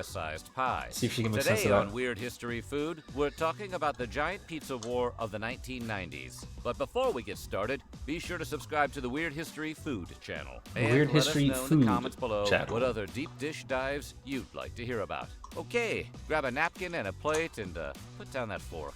Come on, who eats a pizza with a fork? The year was 1993. Bill Clinton was playing saxophone in the White House. Gaming during the Clinton years. Jurassic Park was tearing up the box office. And in pizza kitchens across the country, a piping hot or your money back war was being waged. In the early 1990s, the combined might of Pizza Hut, Domino's, and Little Caesars accounted for a whopping 48% of the pie of America's pizza industry. Each chain had sliced out its own slice of notoriety, and the reigning champion was the oh-so-deliciously buttery Pizza Hut. That's funny. I've seen this video before, and I thought last time it was funny to remember that Pizza Hut used to be the big man out there. Oh, you know what, chat? Deep dish, yay or nay? That's a big nay from me. I don't like that soup ass shit. That's a very not controversial opinion, I suppose. It's an opinion that people love to argue about deep dish. You know, I do live near Chicago. Deep dish, it isn't. It's too much. I think it's good, but it's not for everybody. Yeah, basically. Don't even know where to get it. I don't even know if they would have that kind of crap over there. That's such a Midwest American thing. I don't think deep dish is good. I like a pizza with volume to it, but it's like a casserole thing. Yeah, it's like a casserole thing. You know, it's not bad, but it's just like, it's not. And I don't want to be like I mean, like BZ said, like traditionalist. I guess I am also a traditionalist when it comes to pizza, for no particular reason. Just that's how I was. That's just the taste that I developed. But I'm not saying it's a coward. I just don't like it. I'm not scared of fucking. I'm not fucking scared of deep dish pizza. I just think it sucks. Pan pizza is great though. You're so right about that. It's not necessarily soupy if it's actually made correctly, but it's not really pizza-y. To me, deep dish pizza sort of defiles the purpose of a pizza, which is that it's a hand food. And I just feel like it's just Detroit-style deep dish. Now, I'm not familiar with what makes Detroit-style different than like Chicago style. With its signature red booths, arcade games, and pleasant dining experience, Pizza Hut offered a family-friendly alternative. Can you stop?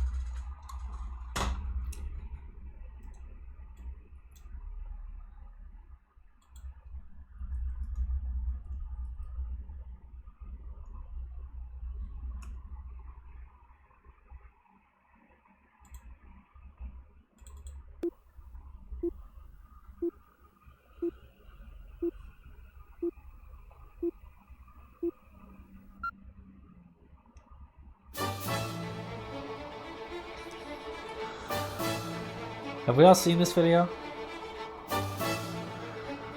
I literally cannot stress to you enough, for anybody who hasn't seen this TV spot, this is real. This is not like a fucking joke, fake, or anything like that. This is real. Это Горбачев. Горбачев? Это из-за него у нас в экономике бардак. Да благодаря ему у нас новые возможности. Это из-за него у нас политическая нестабильность. Да благодаря ему у нас свобода. Полный хаос. Перспективы. Политическая нестабильность. Да благодаря ему у нас есть Pizza Hut.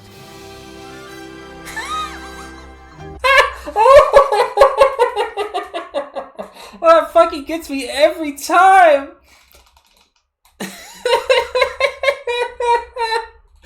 Fuck me. It gets me and I know it's coming. Перспективы. Политическая нестабильность. Да благодаря ему у нас есть Pizza Hut. За Горбачева! За Горбачева! За Горбачева! За Горбачева! Sometimes nothing brings people together like a nice hot pizza from Pizza Hut.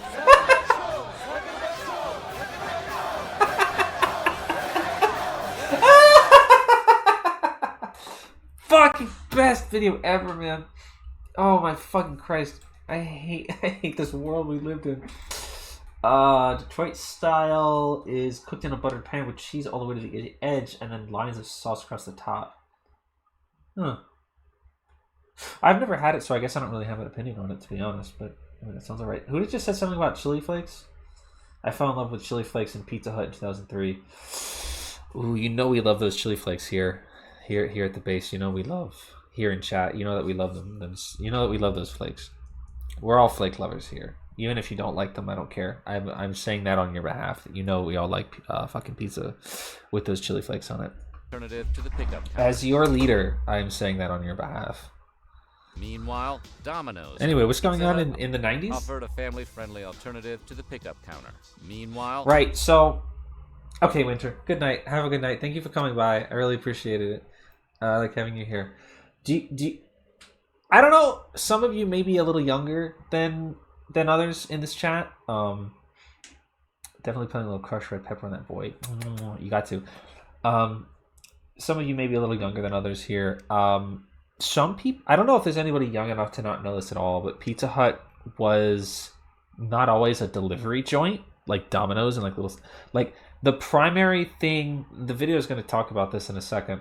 The primary thing that separated like Domino's and Pizza Hut is that Domino's was a delivery joint. Pizza Hut was a pizza restaurant that you would go to. You would go to the restaurant and get pizza at the restaurant. They didn't necessarily do delivery at that time. It was a pizza restaurant that you would go to eat at. It was a family restaurant. They don't really do that shit anymore. I literally don't even know if there are any Pizza Hut locations that still exist that are family restaurants. But for some of you who may be a little younger than others, you might not even remember that at all. Some of them had buffet shits in them too. I believe they introduced those quite quickly towards the end of the life of like the normal Pizza Huts. To try to like get people back in them. Domino's had sliced itself as the best delivery option, with its mad dash of drivers running red lights to get you your za in 30 minutes or less. Or it was free. Wise man say, forgiveness is divine, but never pay full price for late pizza. Perhaps not coincidentally, this was the same year the Domino's guarantee went bye-bye, after the company was forced to pay a St. Louis woman $78 million in damages. Turns out that forcing teenagers to race at breakneck speeds or risk losing their wages wasn't the smartest idea, as the woman suffered injuries when the teen delivery driver ran a red light and struck her car. Ouch. Then there was Little Caesars. Pizza. Little Caesars didn't have dine-in locations or a delivery fleet. If you wanted Little Caesars, you'd have to use your cordless telephone. Call them, and then drive your own vehicle to the store and pick up your own order. How barbaric. Life was My Pizza Hut recently switched to delivery only. I haven't actually been there in a while. Check tomorrow. Now let me know. I'm curious if there's any still out there. Before DoorDash, you had to get your own takeout, just like the pioneers. So how did Little Caesars set itself apart from its Monkey! Yo! Monkey! Look, Monkey. I should do that stream that Ame did where she just like looked at fucking pictures of monkeys for like 2 hours. By offering more, of course. That monkey's bald, bro. That monkey's balding, bro. Bro's got that hairline. Of course. Starting in 1974, Little Caesars sold their pizzas in pairs, which is where that catchy "Pizza Pizza" slogan comes from. Pizza. While most of the time, Little Caesars couldn't offer you the dine-in experience of a Pizza Hut, or daredevil drivers willing to risk life and limb so you could spill piping hot sauce down your new work shirt while watching Roseanne, they could offer you a good pizza value. To this day, Little Caesars remains the cheapest pizza franchise in town, with a large pepperoni costing only $6 in... Why'd you say that? 2022. It's hard to pass up that bargain every day. For decades, a kind of pizza détente had existed between the big three, with each company ruling over its zesty fiefdom in relative peace and harmony. But then, Little Caesars made its move, marking a turning point when the mutually will you stop using war footage and shit? Gave way to open hostilities. All it took was Little Caesars taking the next logical step in its value offensive, and it all started with a simple question. What if, instead of just offering 2 normal-sized pizzas, they could offer you 2 humongous pizzas? What? Double the cheese, double the pepperoni, double the depth, double the chance of a massive heart attack. Yes, and yes. probably earned it. But don't call that a Chicago-style pizza. Little Caesar's Big Cheese. Emphasis on the... This is what I was talking about. The like big cheese. This is what I get at Little Caesars. There's like there. It's like deep. It's like pan pizza basically. It's pretty good. It's very filling. I get it at work sometimes. The Detroit-style just pizza, keep it on my desk. A less bready counterpart to the Chicago-style deep dish pie. Oh, so that is Detroit style? A less cheese. Emphasis on the exclamation marks. Was the Detroit-style pizza, a less bready counterpart to the Chicago-style deep dish pie. Okay, so I guess I like Detroit style. No, I don't want to talk about the Chicago bean. And I've heard everything you have possibly to say about fucking Anish Kapoor. I've heard it. I know everything. I think about you all the time about that. And I fucked the bean. I haven't never even seen the bean. I've been to Chicago like a million times. The Big Cheese was a resounding success, and Little Caesars sales soared by 54%, as America gobbled them up like Americans eating anything ever. Non-pizza items also benefited from a nice little bump from the Big Cheese. Go see the bean. I've seen it. I just saw a fucking picture of it. I don't need to see it in person. It's a goddamn bean.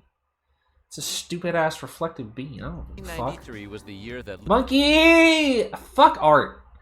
Alright? Clip this. Alright? Fuck art. If you make art, fuck you. All artists...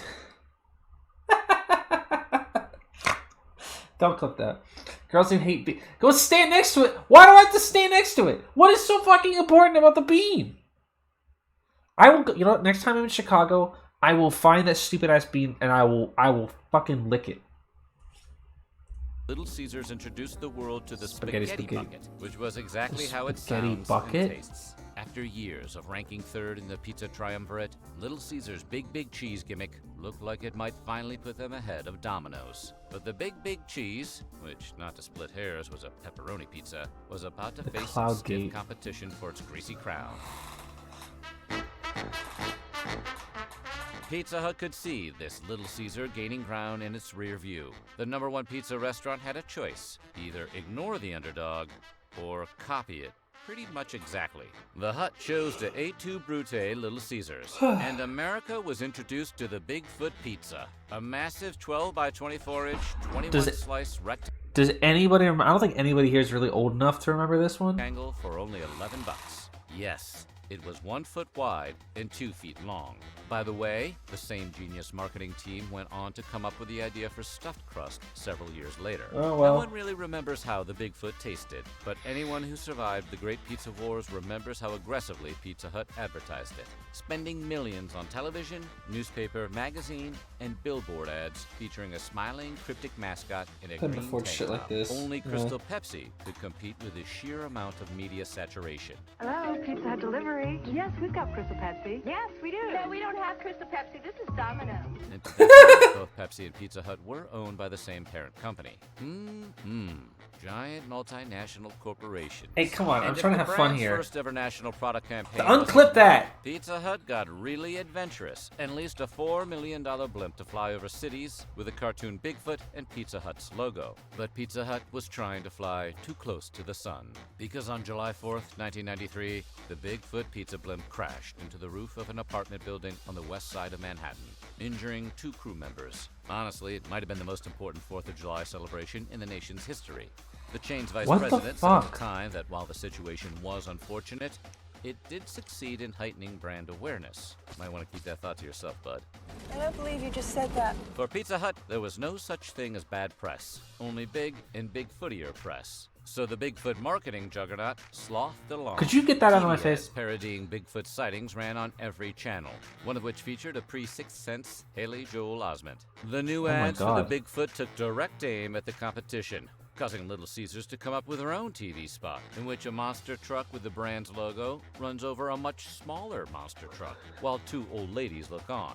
The ad claims the Big Cheese to be larger than Pizza Hut's offering. We're no big city pizza lawyers here at Weird History Food, but that claim was mostly false. The Bigfoot was objectively larger, although Big Cheese had more slices, and more importantly, it was also heavier. The Big Cheese tipped the scales at 4 pounds after they piled on all that pepperoni and cheese. Hey, get that goofy shit out of my Despite face. Little Caesar's best efforts and Pizza Hut's blimp fiasco, the Bigfoot was a huge success. Company sales skyrocketed to $5.7 billion across 9,800 locations in 1993. Possibly because customers were scared that if they didn't pay tribute, the giant pizza monster blimp might come for them too.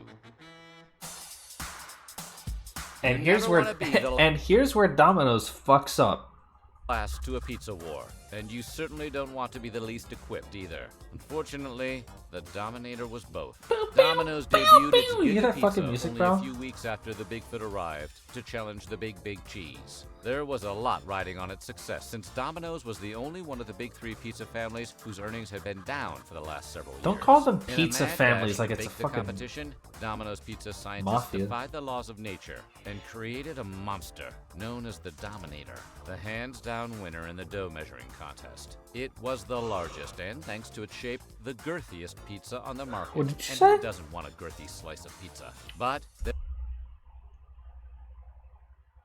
No, okay, yeah, that's there was fine. a fatal flaw in its design that caused the Dominator to end the pizza wars with a deafening faceplant. In the mad dash to respond to Pizza Hut and Little Caesars, no one had stopped to ask whether there was a reason that the competition had gone with a rectangular deep dish rather than a dino-sized discus. You Until dum-dum. the first Dominator was sent on delivery, where it was discovered the Dominator was too wide to fit into the driver's car. Having never factored in sizing, Domino's quickly realized it could only offer its gargantuan pizza pie via carryout, as they made pizza larger than their delivery driver's doors. The Domino's really fell, as their trademark speedy delivery couldn't be applied to their new signature product. Pizza Hut had overwhelmed Domino's with its multi-million-dollar ad campaign weeks before launch. Now Domino's delivered its own death blow to the Dominator, as customers used to having their pizza delivered were forced to get in their car to pick it up themselves. And the Domino's pizza you have to pick up yourself was basically worthless.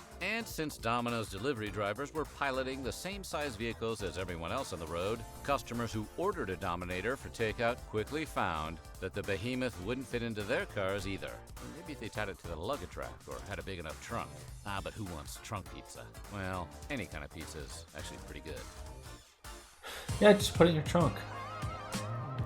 It only took a few years for the giant pizza fad to fade. All three behemoths, the Big Cheese, the Bigfoot, and the Dominator, are now long gone. Mere footnotes in the history of American fast food. And in the dust following the giant pizza wars, Little Caesars nearly collapsed. From 1998 to 2001, What? hundreds of Little Caesars locations closed. It got so bad that Little Caesars stopped reporting store counts from 1999 to 2005.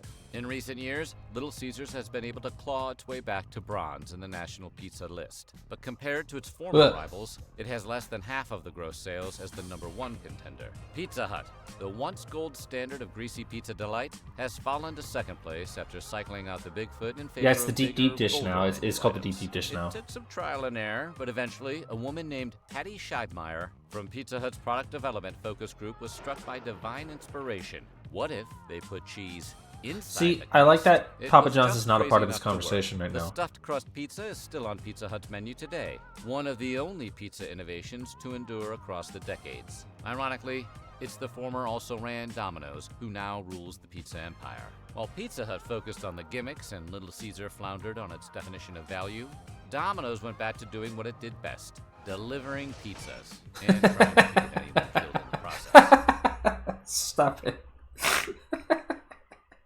Fucking stupid glip from fucking Home Alone. Dighead, it's not funny. In 2008, Domino's released the Pizza Tracker, which allowed customers see it again. Domino's went back to doing what it did best, delivering pizzas and trying not to get anyone killed in the process. In 2008, Domino's released the Pizza Tracker, which allowed customers to use the internet on their Pizza phones Tracker. or computers to see exactly how far along their delivery was. There's been a debate about whether the tracker actually worked or if it was just set on a timer, but who really cares? Pizza time. Shut The up. illusion of control and a visual timer tickled customers' brains more than double-stuffed cheese bread or buckets of spaghetti. Arguably, Postmates and Uber Eats owe a lot to Domino's Tracker and its early adoption of the food delivery surveillance novelty app. In 2018, Domino's finally overtook Pizza Hut in sales. As a victory lap, Domino's has subsequently resurrected the Dominator label for pizzas in territories like Bangladesh and Pakistan. These aren't the monstrosities of the 1990s, though. Dominator is now just a catchy name for a normal-sized pizza. So in a sense, the Dominator lives on, which is more than can be said for its dearly departed competitors. R.I.P. Bigfoot and Big Cheese. May they rest comfortably in their enormous pizza graves. As much as these franchises paid an ad the deep for our dish is attention, still... one timeless adage never occurred to them. Americans' eyes were bigger than our stomachs. At the end of the day, most people would rather have a better pizza, even if there is less of it to go around. Or we're just feeling really, really lazy. So what do you think? What is your favorite you're an giant idiot. pizza? Let us know. Alright, we're gonna watch one more video.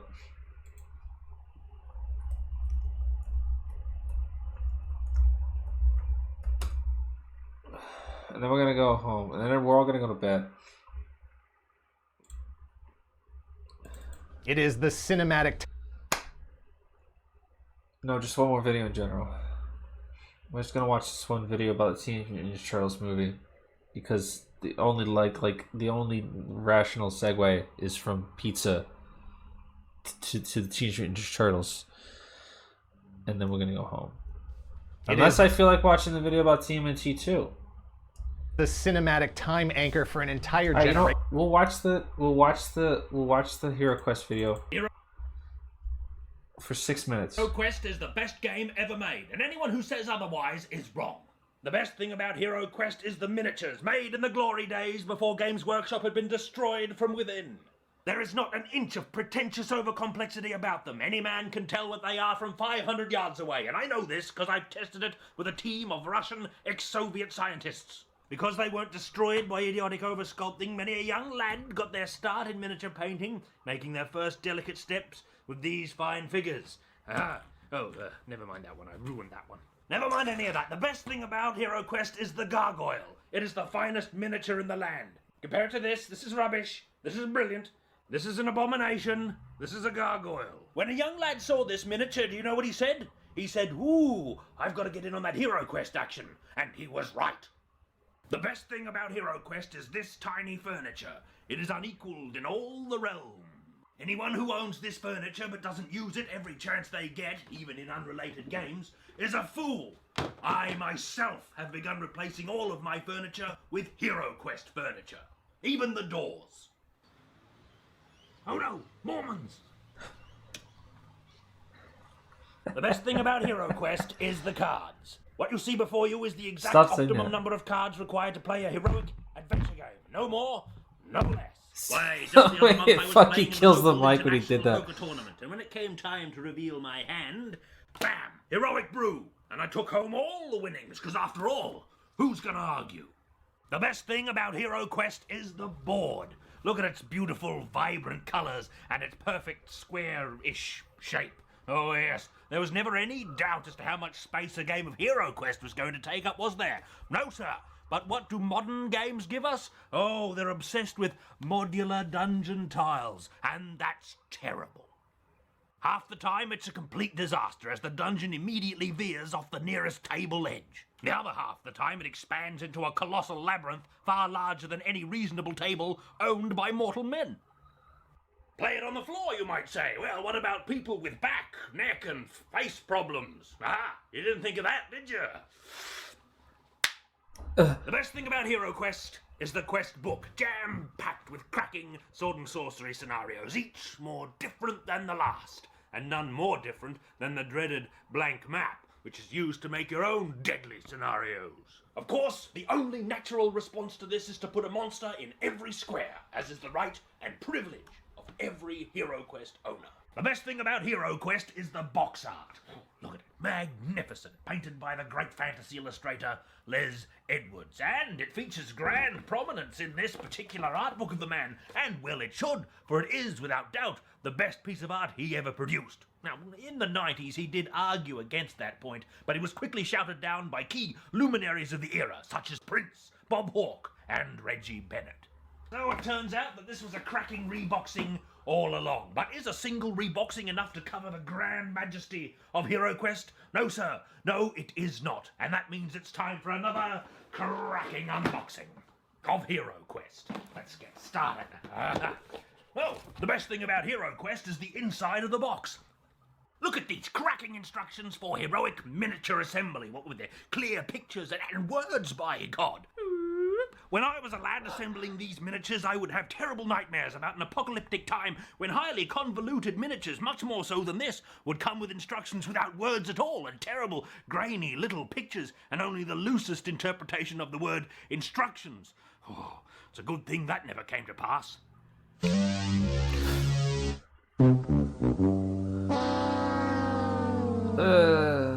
The best thing about Hero Quest is this cracking screen. Not only is it covered with blistering artwork, it is also the finest perch in all the land. We from love which to drop casting falling spells. rocks on What? Get that out of here. in unrelated games. It also prominently features the gargoyle. You can't even tell what this is. This is a gargoyle. The best thing about Hero Quest is the broadsword. Broadsword. Fire of Wrath. The best thing about Hero Quest is rolling to move, and you might roll your eyes at this, but it really adds to the drama. Will I trip on a flagstone or leap heroically into battle? Let's find out. Well, the best thing about Hero Quest is ignoring the roll to move rule. It was clearly only included for the junior set, more used to playing snakes and ladders, and not really intended for true masters of the game. The best thing about Hero Quest is the combat dice. No finer set of dice have ever been made in any kingdom. These dice also represent the essential binary which encapsulates all evil beasts in this game. I've been watching this The video monsters for an are hour. dead or alive. And the symbol of evil looks like a bunny rabbit if you turn it upside down. Oh, yeah. And that's why you'll hear veterans call them the bunny rabbit dice. Adorable bunny, symbol of immortal evil. The best thing about Hero Quest is the barbarian. Look at the muscularity. You are the barbarian, the greatest warrior of all. And they're not kidding. He throws 3 combat dice on attack by default. Not even the gargoyle can stand up to that. And that's without needing to get the broadsword. A barbarian, best character in the game by a long shot, and you should all go play as him immediately. Okay. Right, now that the peasantry have gone, the best thing about Hero Quest is the dwarf. Ah, yes, the barbarian, strictly for beginners. He is, in fact, easy mode. True aficionados of Hero Quest and masters of the game choose the dwarf.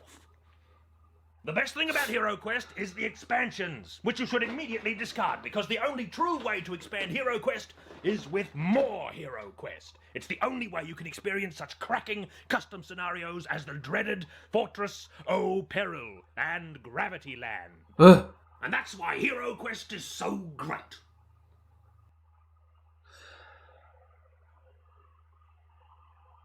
Wow. I feel like I learned a lot from that. I had nothing to say in that entire video because I was really just taking in. 7 years ago. That's a lot.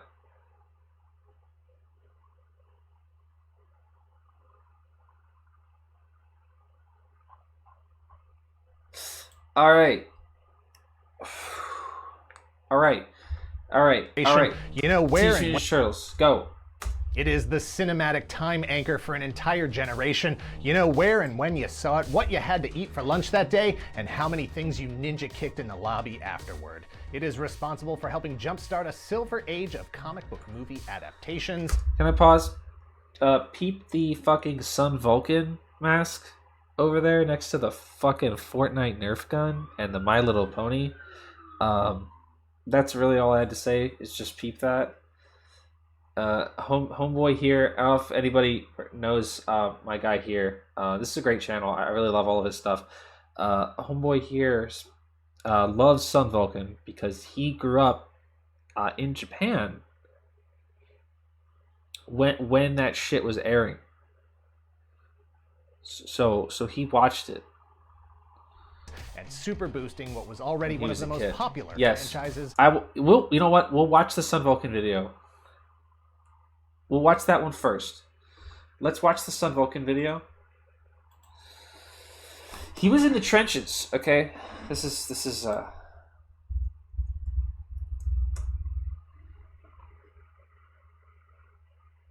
This is more relevant to everybody, so we'll watch this one too, and then we'll decide if we're still going to watch. The Mighty Morphin Power Rangers. Okay. In 1993, the Mighty Morphin Power Rangers exploded onto television in the United States, kicking off a pop culture phenomenon that has earned billions This actually might be something a lot of you guys don't know. of dollars for Saban Entertainment, Disney, Hasbro. It seems like a no-brainer now. However, nearly 10 years before that, in 1984, the fight to not only make something like Power Rangers earlier, but to make it part of the Marvel Universe was led by a three-person team. Comics legend Stan Lee, television and film producer Margaret Lesh, and me. Hi, I'm Dan Larson, and this is the history of And me. Dickhead.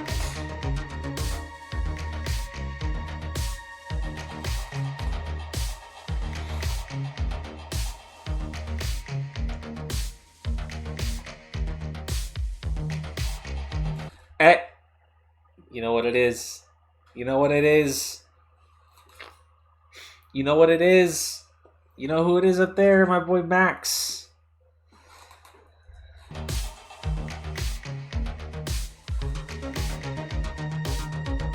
Go bots. Thank you to Surfshark for sponsoring. We don't have to watch the ad. Fuck off. Take your computer and decide you for and plus 3 extra months for the link in the off and 3 extra months. Thanks again to Surfshark. Taiyo Sentai San Barukan or Solar Squadron Sun Vulcan was a single season of 50 episodes that ran from 1981 to 1982 on Japanese television. It was the 5th installment of the Super Sentai series of Japanese superhero TV shows that would eventually be adapted into the Power Rangers in the United States. A victory, but at what cost? Sun Vulcan is a 3-man team of superheroes established to combat the threat of the evil machine empire called Black Magma. This dude, hey, it's Gausol. This dude actually explaining the plot of fucking Sun Vulcan. Like anybody gives a shit. By Führer Hell Saturn, Black Magma has developed the ability to create devastating natural disasters, produce armies of cybernetic soldiers, and horrible mass-shifting monsters of all types. Hell Saturn announced his presence to a United Nations summit after destroying a submarine and the subsequent search plane that ventured too close to his secret Arctic fortress. The assembled national representatives immediately unanimously agreed to create and fund Sun Vulcan in response. Commander Daizaburo Arashiyama, robotics expert, restaurateur, and zookeeper, was selected to lead the team. What? 3 members were recruited: the best Air Force officer, the best naval officer, and the best Army Ranger that the UN's Guardians of World Peace had to offer. The 3 heroes were provided with color-coded, animal-themed battle suits that enhanced their physical abilities. Corresponding codenames Eagle, Shark, and Panther, a giant transforming robot, motorcycles, a variety of specialized weapons, and the training to use it all. In retaliation to that, Hell Saturn orders his Black Magma troops to attack Sun Vulcan's shiny new base before they are fully operational. But Sun Vulcan wins the day, forcing Hell Saturn to take a more unconventional step to expanding his power. With a fully assembled might of evil attempting to destroy all nations and subjugate every living creature, Sun Vulcan must utilize the greatest powers that humans have ever created to defend the sky, the seas, the earth, and all those who call this planet home. They are the only hope, the only thing standing between life and total darkness. The Super Sentai or Jesus. Nobody has ever described Sun Vulcan as lovingly and making it sound actually interesting as this guy does. That actually makes Sun Vulcan sound like it fucking bangs, but it doesn't. It's Sun Vulcan. Super Squadron series is part of a larger genre of Japanese television movie productions called tokusatsu. Science fiction, monsters, superheroes, and robots are all prominently featured, but the hallmarks of tokusatsu are the prodigious use of costumes and practical special effects. Tokusatsu as a genre in Japan found enthusiastic mainstream appeal with the success of the Godzilla franchise as early as the 1950s. Through the 60s and 70s, tokusatsu characters like Ultraman, Kamen Rider, and Go Ranger would become so popular that they would spawn their own multi-generational franchises. Go Ranger, the first Super Sentai series, hit the air in 1975, establishing many of the elements that would become commonplace in the series. 5 multicolored heroes, an evil force with a seemingly endless supply of minions, and a new monster to fight each week. Super weapons, theme songs, heroic posing, and the ability to sell comic books, magazines, and toys. After 2 seasons of Go Ranger, the Super Sentai series was refreshed with a playing card theme for Jakka Dengeki Tai in 1977 that absolutely bombed. Super Sentai...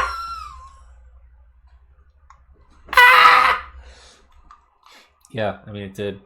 Producer Toei Company took a year off in 1978, while another You're not ready to hear this. You're not ready to hear this. Bombed. Super Sentai producer Toei Company took a year off in 1978, while another superhero took center stage. Across the Pacific Ocean, Marvel Comics was looking for ways to reach markets outside You're the not ready to United hear States, this. through comics, through toys, through television, and movies.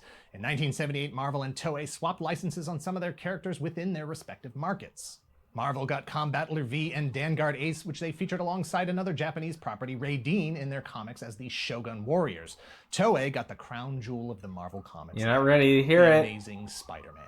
Stan Lee, one of the core creative forces behind the creation and popularity of Marvel Comics, was actively engaged in developing Marvel properties for television and film. In 1977, Marvel brought Spider-Man to American television sets as a live-action series for the first time. While it never ran for a full season with a regular time slot, it was popular enough to get 13 episodes produced from 1977 Oh wait, this is the wrong one. 1979. More importantly, it was big in Japan, given its tokusatsu appeal. Marvel's Man in Japan, Gene Pelk, made the connection with Toei. Toei was given the freedom to reinterpret Spider-Man as they saw fit for the Japanese market. Change his secret identity, change the origin of his powers, give him a giant robot. Spider-Man was a huge success on television and, more importantly, in the toy aisle. It convinced Toei that giant robots were where the real Super Sentai money was to be made.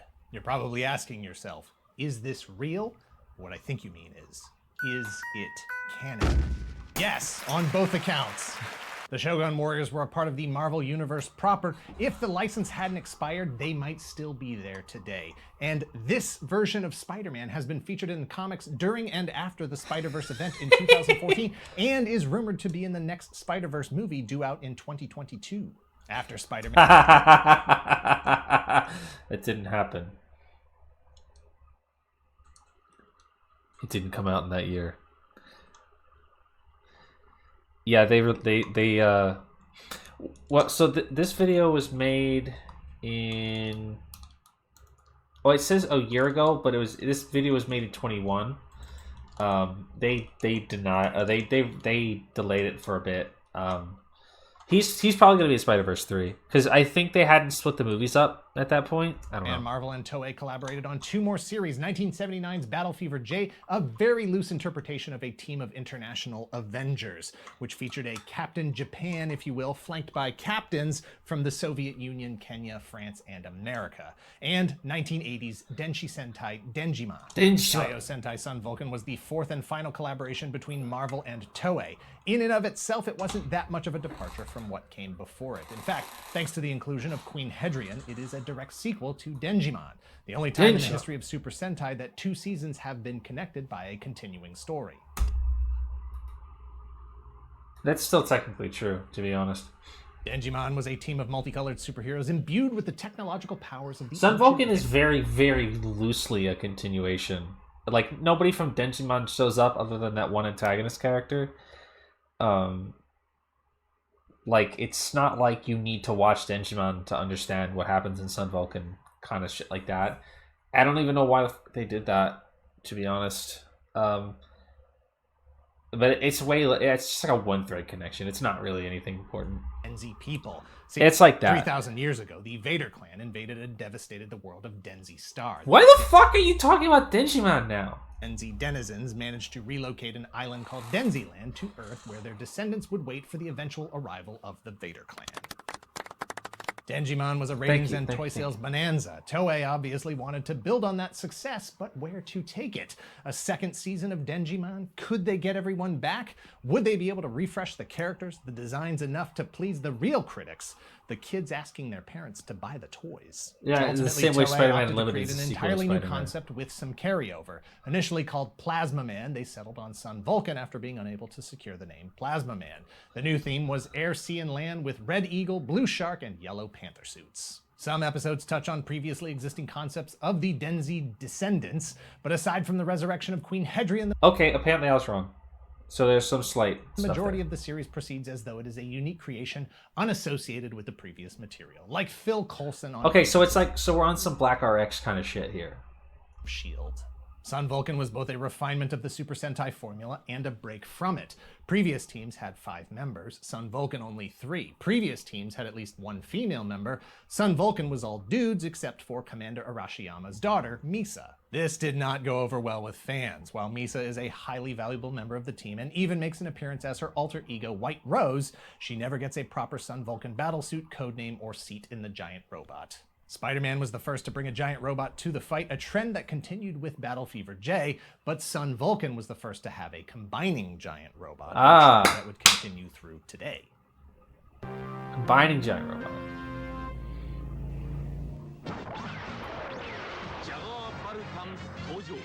Tojo!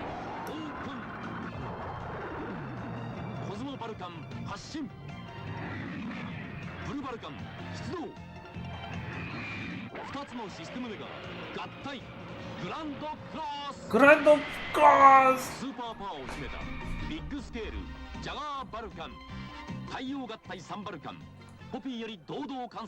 Fuck you.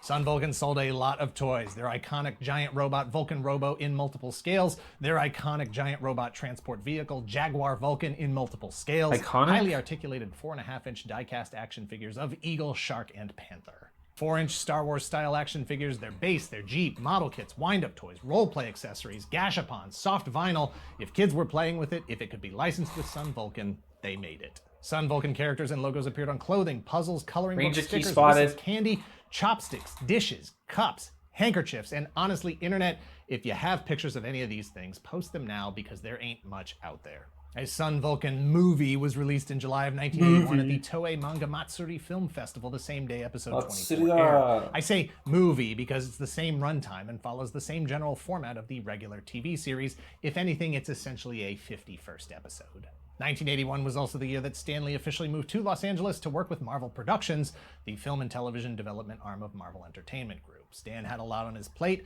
but Sun Vulcan fired his imagination. He loved what the Japanese creators did with Spider-Man and thought Sun Vulcan had everything a show needed to really knock American kids on their butts. Costume superheroes, giant robots, monsters, action, comedy, horror, suspense. In a 1983 interview, Gene Pelk, Marvel's man in Japan, described the process by which they could easily translate the Japanese program for a US audience. Quote, "He can sell it as is with a new voice track or take the prints and cut out the parts where Japanese actors appear, which is about 1/3 of the film, and reshoot that with American actors and cut back to show the special effects and opticals and visuals, thus creating a series that looks American. Try as he might to sell it." That's crazy. That shit would never work. If they did that, there's no way that would work. But every network said no. In 1984, Marvel Productions brought in Margaret Lesh as the new president and CEO. Formerly the executive vice president of Hanna-Barbera, she had the knowledge and experience to take over Marvel Productions' management team. With Lesh's arrival in 1984, Stan tried again to bring Sun Vulcan to the US. She described one particular meeting with Stan, quote, "Stan brought me this video and said, 'Maggie, I think this is a hit. You need to look at it.' I thought it was funny and different, but it was in Japanese. I called Stan and said, 'Stan, it's in all Japanese.' He says, 'I know. But isn't it great?'" Marvel Productions produced some of the most important American pop culture film and television series of all time. Spider-Man, Spider-Man and His Amazing Friends, Dungeons & Dragons, G.I. Joe, A Real American Hero, Muppet Babies, Transformers, My Little Pony, Rude Dog, and The Dweebs. Will you shut the fuck up? What they were doing when it came to children's entertainment would be a gross understatement. With a budget of $25,000, Lesh and Marvel assembled a presentation trailer complete with English-dubbed voices to try to communicate even a fraction of the enthusiasm Stan the Man Lee was feeling about Sun Vulcan. Like an 8-year-old watching real-live superheroes fight real-live monsters, dazzled, captivated by everything transpiring on the television, unable to avert his gaze. Johnny, there you are. So, you found Hoppy? It's dangerous on this mountain. That tape, of course, is currently considered lost. In July of 2020, a 3-minute clip was uploaded to the Internet Archive that purports to be a segment from that pilot. The scenes are from episode 41, and while it is possible that it's from the presentation tape, I'm highly suspicious of its origin story. If you or someone you know has the actual tape, please. Programs in stereo back then, it would have aired in mono, an obviously fake story behind it. Reach out. Every network they showed it to passed. Too foreign, they said. I can't believe you're pitching this stuff. How could you show me this crap? What? It's terrible. It's cheesy. It's violent. It's outrageous. It's junk. Lee and Lesh saw what the networks...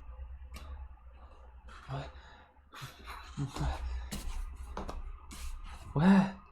Couldn't see. No As she bitches! put it, quote, It was nothing like what was on television. Stan and I liked the cheesiness. I thought it was funny and that kids would like it. What kid wouldn't want to turn into a superhero? I can tell you that she was right. Stop changing shirts, dude! Audience. I was the 8-year-old kid in 1984 whose life would have been consumed by Sun Vulcan in America because I had already experienced it in Japan.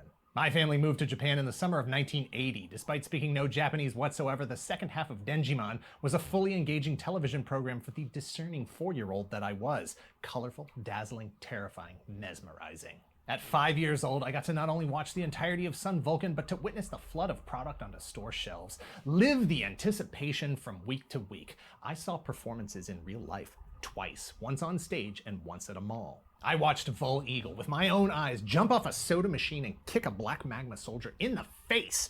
Vol Shark, my favorite character from Sun Vulcan, gave me a free record of the theme song and an autographed picture of the team. I accidentally walked into the makeshift backstage area and Vol Panther said, "Hey kid, you're not supposed to be back here." Probably. It was in Japanese, so I'm not totally sure. But I'm getting chills thinking about this right now because to me, these guys were real. It was serious business and no criticisms of the bump set spike finishing move can possibly convince me otherwise. I was Stan Lee's enthusiasm personified. We moved back to the US in 1983, at which time I showed the episodes we recorded on beta tapes to every one of my friends who slept over. We would wear our winter scarves and leap off the couch, ninja kicking black magma lamps. Sun Vulcan could have been just as big in 1984 as Power Rangers ultimately was in 1993. But more than that, it could have been part of the Marvel Universe the way Shogun Warriors and Toei's Spider-Man are. It breaks my pop culture heart because the licensing deal that almost brought my childhood heroes back home with me is the same deal that prevents them from ever coming here in the future. In 1985, Marvel relinquished the rights to Sun Vulcan to Super Sentai, and they were promptly scooped up by Saban Entertainment. Fuck you, Saban. Prevents them from ever coming here in the future. In 1985, Marvel relinquished the rights to Sun Vulcan to Super Sentai, and they were promptly scooped up by Saban. Go to hell, Haim Saban. You will burn in hell someday, my friend. Fuck you, Haim Saban. Fuck you. You will go to hell someday, and I will be there. Fuck you. Entertainment. From that point on, Sun Vulcan evolved on 2 separate timelines. You will never see the Kingdom of Heaven. Fuck you, Haim Saban. All my homies hate Haim Saban. International media markets. In Japan, Sun Vulcan would appear in the first episode of... What? The 10 Great Super Sentai? Have you heard of the first Super Sentai, Battle Fever? Sentai Turbo. This is literally what this is. He's talking about the Turbo Ranger special. Media markets. In Japan, Sun Vulcan would appear in the first episode of Kosoku Sentai Turbo Ranger in 1989, a clip show celebration of 10 previous Super Sentai. In 2001, for the 25th anniversary of the Super Sentai franchise, they appear in the Hyakuju Sentai Gao Ranger vs. Super Sentai movie. In 2011, their powers, costumes, and giant robot appear in the 35th series anniversary celebration season Kaizoku Sentai Go Kaiger, again in 2017 for the 40th anniversary, and most recently in 2021 as part of the 45th anniversary season Kikai Sentai Zenkaiger.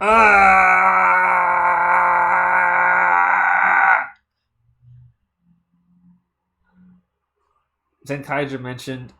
In the US, things played out differently. After Saban acquired the rights to Super Sentai in the United States in 1985, he would go on to do the same thing Stan Lee and Margaret Loesch had done with Sun Vulcan, except this time the person who would make the call on greenlighting the series was Margaret Loesch. In 1990, Margaret Loesch joined the Fox network developing their Fox Kids programming. In 1992, she was looking for a Saturday morning show with some action and humor. Saban showed her a presentation tape he made with Chodenshi Bioman footage from 1984. She recognized it immediately, mentally winked at Stan Lee, said this is for the kids like Dan Larson, probably, and the rest is history. They pulled footage from the most recent Super Sentai series, 1992's Kyoryu Sentai Ju Ranger, and within 2 years made billions in toy sales. The last chance for Sun Vulcan to make an appearance in the US was in 2014, when Saban's Power Rangers did their best to adapt Kaizoku. Did their best. They did not. 35th anniversary series. A major element of the Go Kaiger team is being able to transform into Super Sentai costumes from every previous series, going back to Go Ranger in 1975. While many pre-Mighty Morphin Power Rangers characters are shown, Sun Vulcan is not. Likely due to licensing issues related to Marvel Comics' involvement with Sun Vulcan, efforts are made to eliminate their appearances. One Shot specifically removes Vol Eagle and replaces him with the original Red Ranger. Sun Vulcan has been erased from existence. in the US. Since 2018, the Power Rangers franchise has been owned by Hasbro. As of this video, they have adapted 2012's Tokume Sentai Go Busters as Power Rangers Beast Morphers in 2019 and 2020, and 2019's Kishiru Sentai Ryu Soldier as Power Rangers Dino Fury. Man, you're really butchering that shit. In March of 2021, Hasbro reaffirmed their commitment to Power Rangers as a key franchise in their portfolio. Ugh. They emphasized their intent to develop a robust Power Rangers shared universe and transmedia storytelling experience. Ugh. Movies, television, animation, the works. Ugh. It is highly unlikely that Sun Vulcan or a US version of it will play a role in the future of the franchise outside of Japan. A 40-year-old series with questionable rights, potentially involving Marvel and Disney, is a fight Hasbro does not want. For now, fans will have to rely on VPNs, What bootleg fans? DVDs, and random uploads to YouTube to navigate around the tangled waters of international licensing and media rights management enforcement to keep Sun Vulcan alive, a tribute to heroes like Stan Lee, Margaret Lesh, and me. What'd we do? Thanks for watching. Please hit like, hit subscribe if you're not already a subscriber. Thank you very much to those of you who already are. If you haven't heard, we started streaming on Twitch. Find us twice a week. He's the only Sun Vulcan fan in the world. All right, now we're gonna watch we're gonna watch this one and then we're gonna go home. It's 23 minutes. We're done. We're in and out. It'll be that just like that. Around the world. Hi, I'm Dan Larson, and this is the history of Teenage Mutant Ninja Turtles, I didn't the movie. think we were gonna stream for 4 hours, but sure been a long one, huh? Yeah, we're all gonna go to bed after this. I have a stream tomorrow. I have a collab tomorrow, and we have game show stuff to get mad at. You guys should check out Toy Galaxy if you haven't. If you don't know this channel, it's really good. I hope you guys were like enjoying the last video that we watched. A lot of his stuff is just really good. He's talked about all kinds of stuff over the last couple of years. Teenage Mutant Ninja Turtles is a feature film released in 1990, adapted from the comic book series that began in 1984, the cartoon that began in 1987, and the toy line that began in 1988. Many fans believe that it is still the peak of live-action Ninja Turtle representation to this day. Well, it is peak. The crime wave is high. Had his Mummies Alive video. Mysterious. All police and detectives are furious because they can't find the source of this lethally evil force. And I can't do the whole thing, it's too rhymey, and I need to be more concise with this plot description. Investigative journalist April O'Neil is on the story, attempting to figure out what's going on, not only with the coordinated assault on private property, but the strange new team of heroes that saved her when she got a little too close to exposing the criminals. Turns out the kids of the city are being indoctrinated into a crime cult called the Foot Clan. Tempted with video games, candy, comic books, and negotiable bedtimes, kids of all ages have become willing participants in the expanding influence of a ruthless villain called the Shredder. You know, you really don't think... We did watch this in the server. No, we did watch this in the server last year. And I don't know if we talked about it then, but you know, the thing about this is that all those foot ninjas that have beaten the living shit out of are teenagers. Like, I don't think it's ever really implied that any of their people are like anything other than children.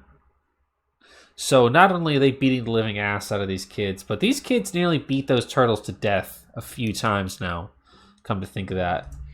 As April works to expose the Foot Clan and Shredder, I mean, to be fair, they're kids too. Part of the story. I After guess. the Foot Clan attempts to silence her, she meets the Teenage Mutant Ninja Turtles and their teacher/father, Master Splinter. She learns about their incredible accidental creation by mutagenic ooze, their mastery of ninjutsu, their affinity for pizza. Well, and how Casey they were sure named as after fuck ain't. Renaissance artists Leonardo, Casey said, Donatello, "Fuck them Raphael, kids." and Michelangelo. The Ninja Turtles, along with Vigilante Casey Jones, April, and Splinter, will put their lives on the line to expose Shredder and the Foot, settle old debts, and figure out how to live as otherwise normal teenagers in a world that at least partially now knows they exist, which is potentially more dangerous to their family than anything else. In 1984, Kevin Eastman and Peter Laird created and published the first issue of Casey's Teenage using Mutant an Ninja internet Turtles guy. through their own company, Mirage Comics. Just a few years later, it was one of the hottest independent comics on the market, if you could actually find one to purchase. In 1987, Playmates Toys licensed the Turtles for a line of action figures and began developing an Yeah, does animated Mirage series still to promote exist? it. By 1988, the world was overcome by an incurable case of turtle madness. Comics, toys, cartoons, the Ninja Turtles were a pop culture sensation with licensed merchandise covering the spectrum. Thanks in no small part to Eastman and Laird's agent and business partner, Mark Friedman, from toothpaste to fanny packs and everything in between. But a franchise like that can't sustain forever without regular boosts to keep it fresh and exciting. The next step towards immortality to achieving mainstream relevance was a live-action feature film, because nothing legitimizes a comic book, cartoon, or toy line like adapting it to live action. That's right, baby. Live-action movies are the height of 20th century artistic expression in the US. Animation is for kids. Comics are for kids. Movies is where the adults gets art. But the landscape for comic book movie adaptations in the late 80s was a treacherous one. Superman set a high bar in 1978, but Superman 2 in 1980, Superman 3 in 1983, and Superman 4 in 1987 brought that bar down with each release. Lowered Howard the Duck bar piled a on little in bit. 1986, and Masters of the Universe all but nuked it in 1987. Every kid's product that might be looked at for potential live-action adaptation was treated like 1987's Garbage Pail Kids movie, a dumpster fire in a fart storm. Legend has it that one of the earliest pitches for a Ninja Turtles movie came from prolific filmmaker Roger Corman himself. While it is not implausible that he wanted to take a shot at it, the idea that it would have realistically featured Sam Kinison, Bobcat Goldthwait, Gallagher, and Billy Crystal painted green and wearing turtle shells is implausible. The reality is that Gary Proper, who, yes, was a manager and producer for Gallagher, knew about the comics and wanted to make a live-action film. Together with Kim Dawson, another of Gallagher's producers at the time, they acquired the live-action movie rights. In theory, Proper imagined, you could make a movie with actors in suits and have people like Gallagher and Sam Kinison dub over the voices. You didn't actually need those guys on set for days at a time just to sell it at the end. Proper and Dawson recruited Dawson's co-worker Bobby Herbeck, Herbeck, a comedian, actor, and television writer on shows like Hey, they're so busy Strokes not making and Jeffersons. Herbeck Wolverine, put man. together a first draft, then began shopping it around to studios. As if anyone needed to hear anything past a movie about the hottest kids property on the planet. But that was it. Nobody wanted to make a movie about the hottest kids property on the planet, thanks to the track record of the last decade. Thanks, He-Man. Thanks, Howard Duck. Thanks, Clark Superman. At the time, Bobby Herbeck was working on a project for Golden Harvest Company, a production studio in China that made a bunch of movies starring Bruce Lee, Chuck Norris, and Jackie Chan. Not at the same time. I was gonna as well as ask. the 1981 hit starring Burt Reynolds, Farrah Fawcett, and Dom DeLuise, Is It Cannonball Run? Well, yes, obviously. The LA-based head of production for Golden Harvest, Tom Gray, had previously That joke hired is Bobby always Herbeck funny. to work on an Dan. American version of the popular British show Are You Being Served? Herbeck thought that Golden Harvest would be perfect for a live-action Ninja Turtles movie and made sure that Gray was reminded of this constantly. Gray didn't really get it until Herbeck told him to ask his 10 and 12-year-old kids if they had any thoughts about the Ninja Turtles. Their enthusiastic response was more than enough to convince Gray that he should at least take the meeting. Over lunch with Herbeck and Dawson, Gray realized that this was exactly the kind of project Golden Harvest could pull off. It's just 4 stunt guys in rubber suits doing ninja moves, the kind of thing that Golden Harvest was uniquely positioned to not only do, but do it wicked cheap. In June 1988, just 2 months after Tim Burton went into pre-production on Batman, Gray got the green light from Raymond Chow, the owner of Golden Harvest, as well as a budget of $3 million. Herbeck took his script to Eastman and Laird in Northampton, Massachusetts to get a quick sign-off, and then they could start casting, developing the suits, I am very comfy in my locking chair down right now, to be honest with locations. you. Nearly 2 months later, Herbeck emerged with a version of the script that both Eastman and Laird felt was good enough, authentic enough to go forward with.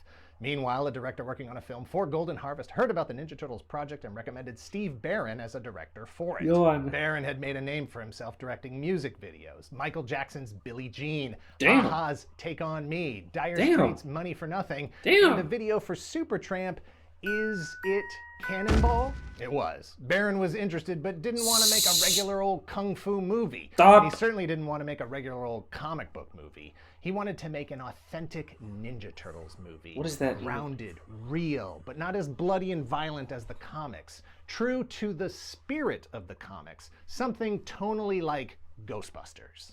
Barron convinced Eastman Like and Laird that he was the right guy to direct their movie. Yeah, like Ghostbusters. I'm following you, like Ghostbusters, by taking their comics to them and saying essentially, look, but with less blowjobs. This right here, this is the movie, pointing to specific scenes in the comics that he wanted to use. Eastman and Laird loved it, despite the fact that it contradicted the script that they had already agreed to with Bobby Herbeck. The only option was to replace Bobby Herbeck as the writer. And another writer with a comedic television background who had worked on The Wonder Years was tasked with reconciling the new approach to the script. In order to make the kind of movie he wanted to make, Barron knew he was going to need the best puppeteers in the business, because the suits the actors were going to wear as the Ninja Turtles were going to need more range than just ninja kicking and ninja punching. They were going to need ninja emoting. The Ninja Turtles needed to be relatable to be real. They needed to have believable expressions, to be able to communicate emotion without speaking. You know where this is going, They also right? needed to look good speaking. Along with his portfolio of music videos, Barron had directed episodes of Jim Henson's The Storyteller, which showcased the Henson Company's fantastic storytelling, but also allowed them to push the envelope of practical visual effects, namely characters that were puppets or human puppet hybrids. You know what Barron the met hell with it Jim is. Henson and reassured him that despite what was in the original comics, the movie wasn't going to be all about violence and bloodshed. That he, Barron, was going to make it about the heart and soul, the love of this very strange family and their place in the world. Once Henson was convinced that it wouldn't damage the legacy of his name or the Creature Shop, he got excited about the technical challenge, the potential to develop new technologies and never-before-seen visual effects to bring these characters to life. Jim Henson, baby. Commercial. Oh, Christ.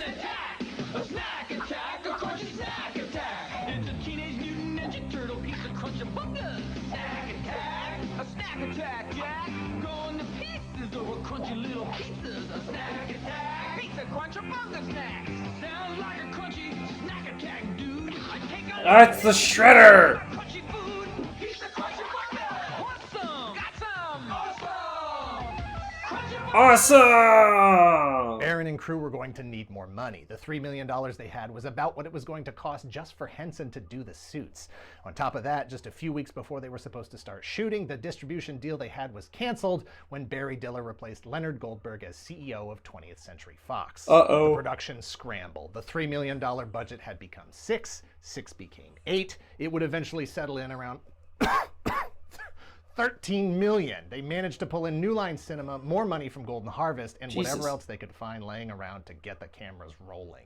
Some of the shooting would take place in actual New York City, but North Carolina was going to have to be a substitute for most of it, if for no other reason than it was cheap. North Carolina, the state, was in possession of the De Laurentiis studio after they went bankrupt.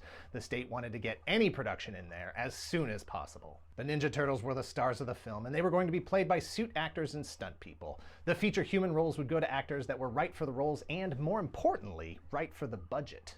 April O'Neil was played by Judith Hoag, who had appeared in movies and television, shows like Spencer for Hire and the ABC soap opera Loving. Elias Koteas played Casey Jones, James Saito as Shredder, Toshishiro Obata as Shredder's Lieutenant Tatsu, Michael Turney as This Danny movie is Dan Toku, yeah. Pennington, Jay Patterson as his father, Charles Pennington, and a fresh-faced Sam Rockwell as Head Thug. Josh Head Pais, Thug. David Foreman, Leif Tilden, and Michelin Sisti took on the physically challenging turtle suits, as well as the mental and emotional stress that came with them. Damn. 70 pounds of plastic, foam rubber, and electronics, compounded by the suffocating restriction of air, the lack of ventilation, and the constant feeling of claustrophobia. According to Jim Henson, the hero suits, with animatronics and batteries stored in the shells designed to operate wirelessly, were the most advanced creature designs they had ever developed. A second set of stunt suits were far less complex for use in the fighting and action scenes. It took 18 weeks to bring the suits from concept to shooting model. Each of the suit actors spoke their dialogue for their characters during shooting, carefully choreographed with the puppeteers operating the animatronic facial expressions, finding out later that only one of them, Josh Pais as Raphael, would actually have their dialogue make it into the final film. Ultimately, Brian Tochi would voice Leonardo, Robbie Rist would voice Michelangelo, and Corey Feldman took on the role of Donatello. Splinter's puppeteer Kevin Clash also provided Splinter's voice. Money was a problem from day one, and it never got easier. But that's the movie Why business. did you use that picture? Sometimes the most successful projects are simply the ones that can navigate the budget the best, make the proper sacrifices in the right places at the right time. Steve Barron was making a film that looked and felt the way he wanted it. Golden Harvest wanted him to lighten it up, add some color. It's a kids' movie, they said. He refused. He knew what he wanted the final product to look like. But with another dozen pages of script left, they were out of money. Barron handed off the film to editor Sally Menke to see what she could do with the pieces they had. She was able to put together a compelling film that Barron was proud of, but didn't feel was complete. After speaking with Jim Henson, director Steve Barron and producer Simon Fields were able to get a secret meeting with Jeffrey Katzenberg, the CEO of Walt Disney, in the hopes of securing nearly $1 million to fund one last week of shooting. It was a secret meeting because New Line Cinema and Golden Harvest would never, ever have approved a meeting with Disney this late in the game, so Barron and Fields didn't tell them about it. Katzenberg liked it. He didn't like it, but he thought it had potential. He suggested another couple of weeks of editing, come back and try again. When Barron brought it back, Katzenberg said that he did like it, but still didn't write them a check. Instead, the next day, Katzenberg called Tom Gray, the head of production for Golden Harvest, who was unaware that the meeting with Katzenberg had even occurred, to say that Disney would love to release the movie if they wanted to make a deal. Gray thanked him for the offer and, in no uncertain terms, said, "I think we're going to stick with New Line Cinema. Thank you, goodbye." And then both Steve Barron and Simon Fields were kicked off the production. Editor Sally Menke left as well in a show of solidarity with Barron and Fields. Golden Harvest got the film for final release, and the rest, as they say, is history. Oh, that's this. The anticipation for the Turtles movie was through the roof and around the block. Kids were beyond hyped to see their heroes in real life on the big screen.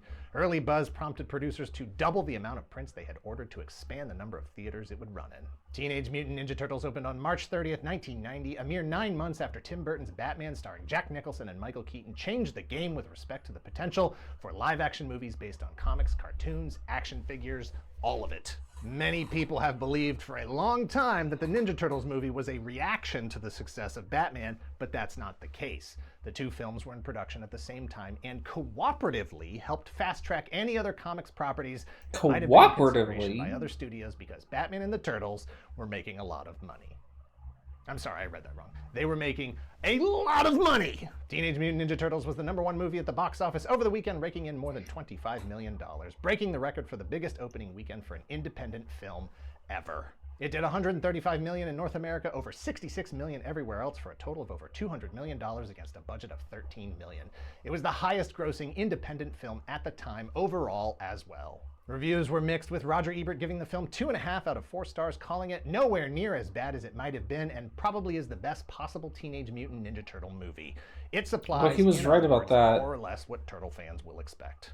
New Line Cinema made the brilliant decision to schedule the opening for the weekend before school breaks in the US, which meant that kids hit it multiple times over the course of the week, resulting in a drop of only 25% the following weekend, an achievement in itself. Yeah, but he was right when he said it was the best Teenage Mutant Ninja Turtles movie. Popular versions of the Ninja Turtles across media. The core of the story came from the comics. Yeah, the new one actually looks really good. The different colored masks, the we'll reassess that statement. Pizza came from the cartoon. All were integral elements to the brand by the time the movie came out, and it was not a surprise to see Domino's Pizza featured prominently in the film. Consequently, it was Pizza Hut, not Domino's, that spent $20 million on a promotional campaign across print, radio, and television. The Ninja Turtles already had their faces plastered on every possible item of licensed merchandise you could imagine before the movie came out. That selection increased with the incredible success at the box office. Shirts, shoes, socks, party supplies, posters, costumes, backpacks, school supplies, cereal, stickers, Team books, 2007 is underrated. Everything. Yeah. I mean, it is. Toys were a big deal before the film. They were a big deal during and after the film. However, Playmates movie Turtles left something to be desired, in that there was a desire for action figures from Playmates based on the turtle designs from the movies. According to Ninja Turtles co-creator Kevin Eastman, executives from Playmates Toys that got an early screening of the film thought it was terrible, literally the worst movie they had ever seen, and were afraid it was actually going to kill the toy line. Playmates would eventually begrudgingly deliver movie-inspired figures with their movie star Teenage Mutant Ninja Turtles. Ooh, they look really good. With the release of the first sequel, The Secret of the Ooze. And even then, the Turtles looked like the regular Playmates action figures, but with real rubbery reptilian feel. Teenage Mutant Ninja Turtles was released on VHS through Family Home Entertainment in October of 1990. Haters. It hit DVD for the first time in September of 2002. In 2009, it was released again on DVD and for the first time on Blu-ray in the 25th anniversary of the comic book special edition box set. As of this video, it's available to stream on Netflix and HBO. Kmart.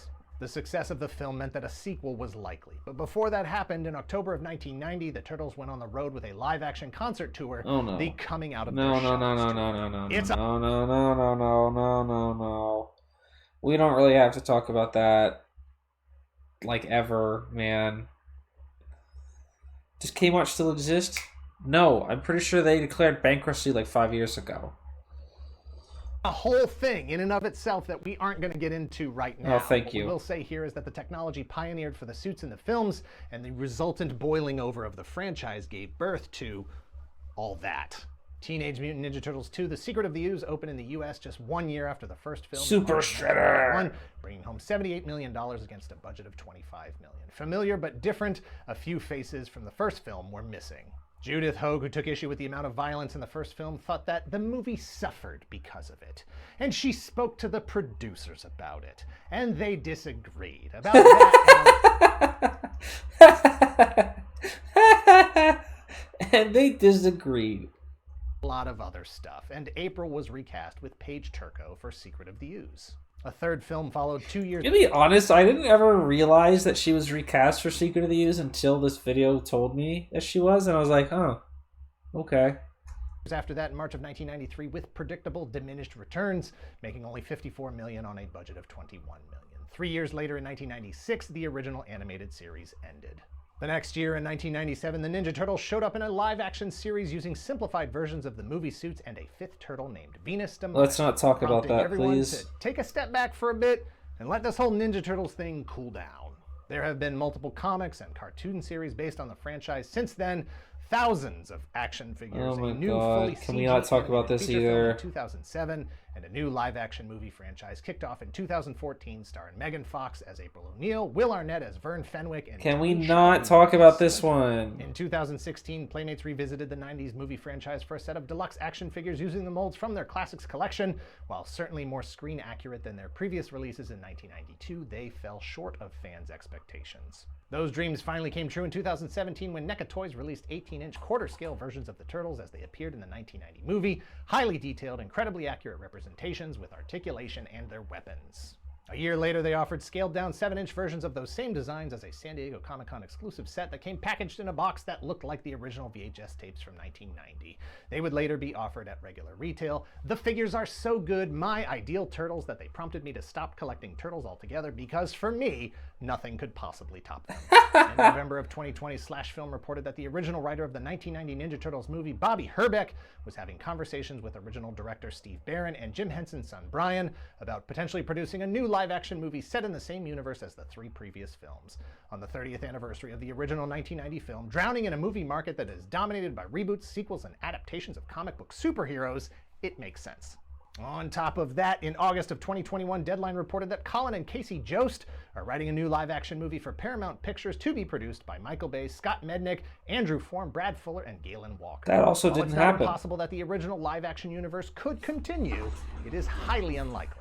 Batman and the Ninja Turtles' success and their sequels sparked a new wave of comic book toy and cartoon. Will you stop? I'm sorry. Could you stop showing me footage of the fucking Rocketeer right now? Do I need to see footage of the fucking Rocketeer? Fuck you. Captain America and Dick Tracy in 1990, The Rocketeer in 91, Super Mario Brothers in 93, The Shadow and the Crow in 94, Judge Dredd and Tank Girl in 95. Yeah. 6, some more successful than others, none as successful as Batman or the Ninja Turtles. Teenage Mutant Ninja Turtles was the last film Jim Henson worked on before his death.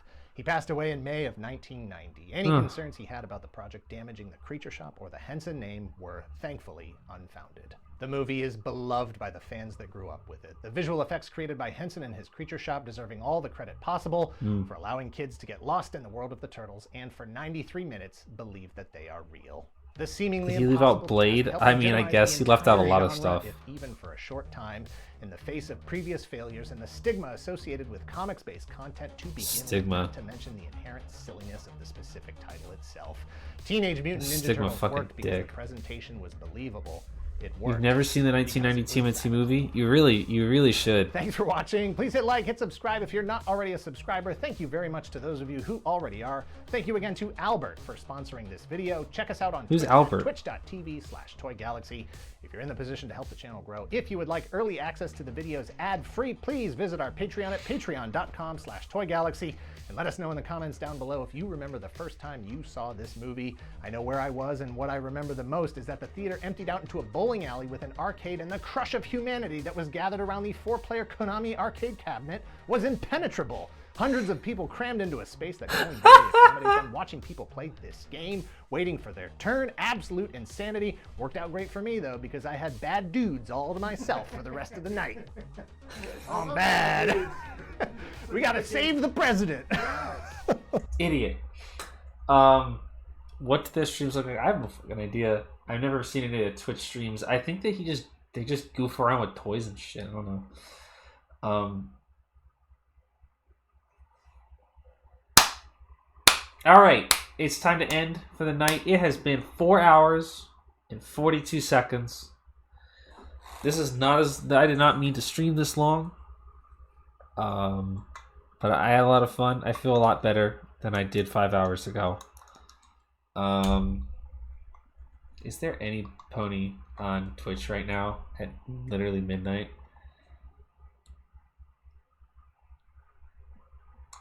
Man, what are you doing, man? I'm not even gonna send y'all nowhere, to be honest. I mean, I could, you know, I'll send you guys to Daifuku just to be sociable. Oh, Max is on. I don't give a fuck about Max.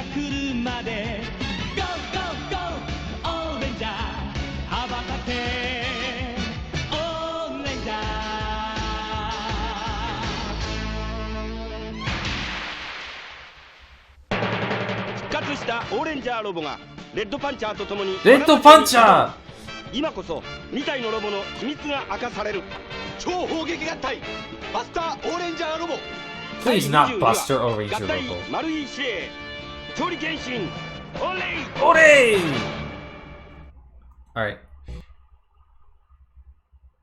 Alright. That's gonna be it. I will see you guys tomorrow for the Fortnite collab that I have with Lily. And I will also see you guys in the Discord tomorrow for when we get really mad at the game show sucking. This is a little, I'll show you guys a little this and that about how I do these things. Alright, well, that's gonna be it. Everybody needs to go to bed right now because it's late. I don't want to see your asses up. I want to see y'all in bed. I'm gonna go to bed too after I talk to Daifuku for a little bit. Yeah, what time is the show specifically? That's a good question. Let me take a look.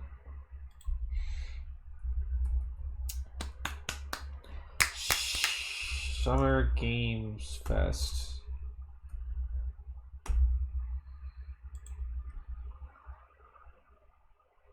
See the future. The Xbox Game Show starts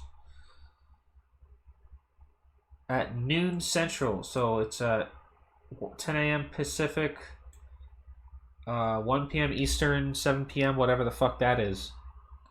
What is CEST? That's what time it is. And then after that is the dumbass Starfield Direct, and then right after that is the PC Gaming Show. It's about 12 hours, yeah. It's about 12 hours from now. So whatever time it is for you right now, it's about 12 hours from now.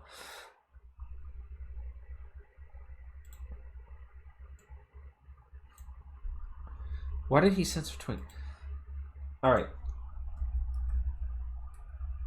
So I will see you guys in about 12 hours. It won't be on, like, it'll just be in, like, the... I'll see you guys in the text chat in the fucking Discord when I talk shit about Xbox. I hope they reveal Persona. Alright, I'm gonna go now. You guys go to bed. Thank you all for coming. Bye, everybody.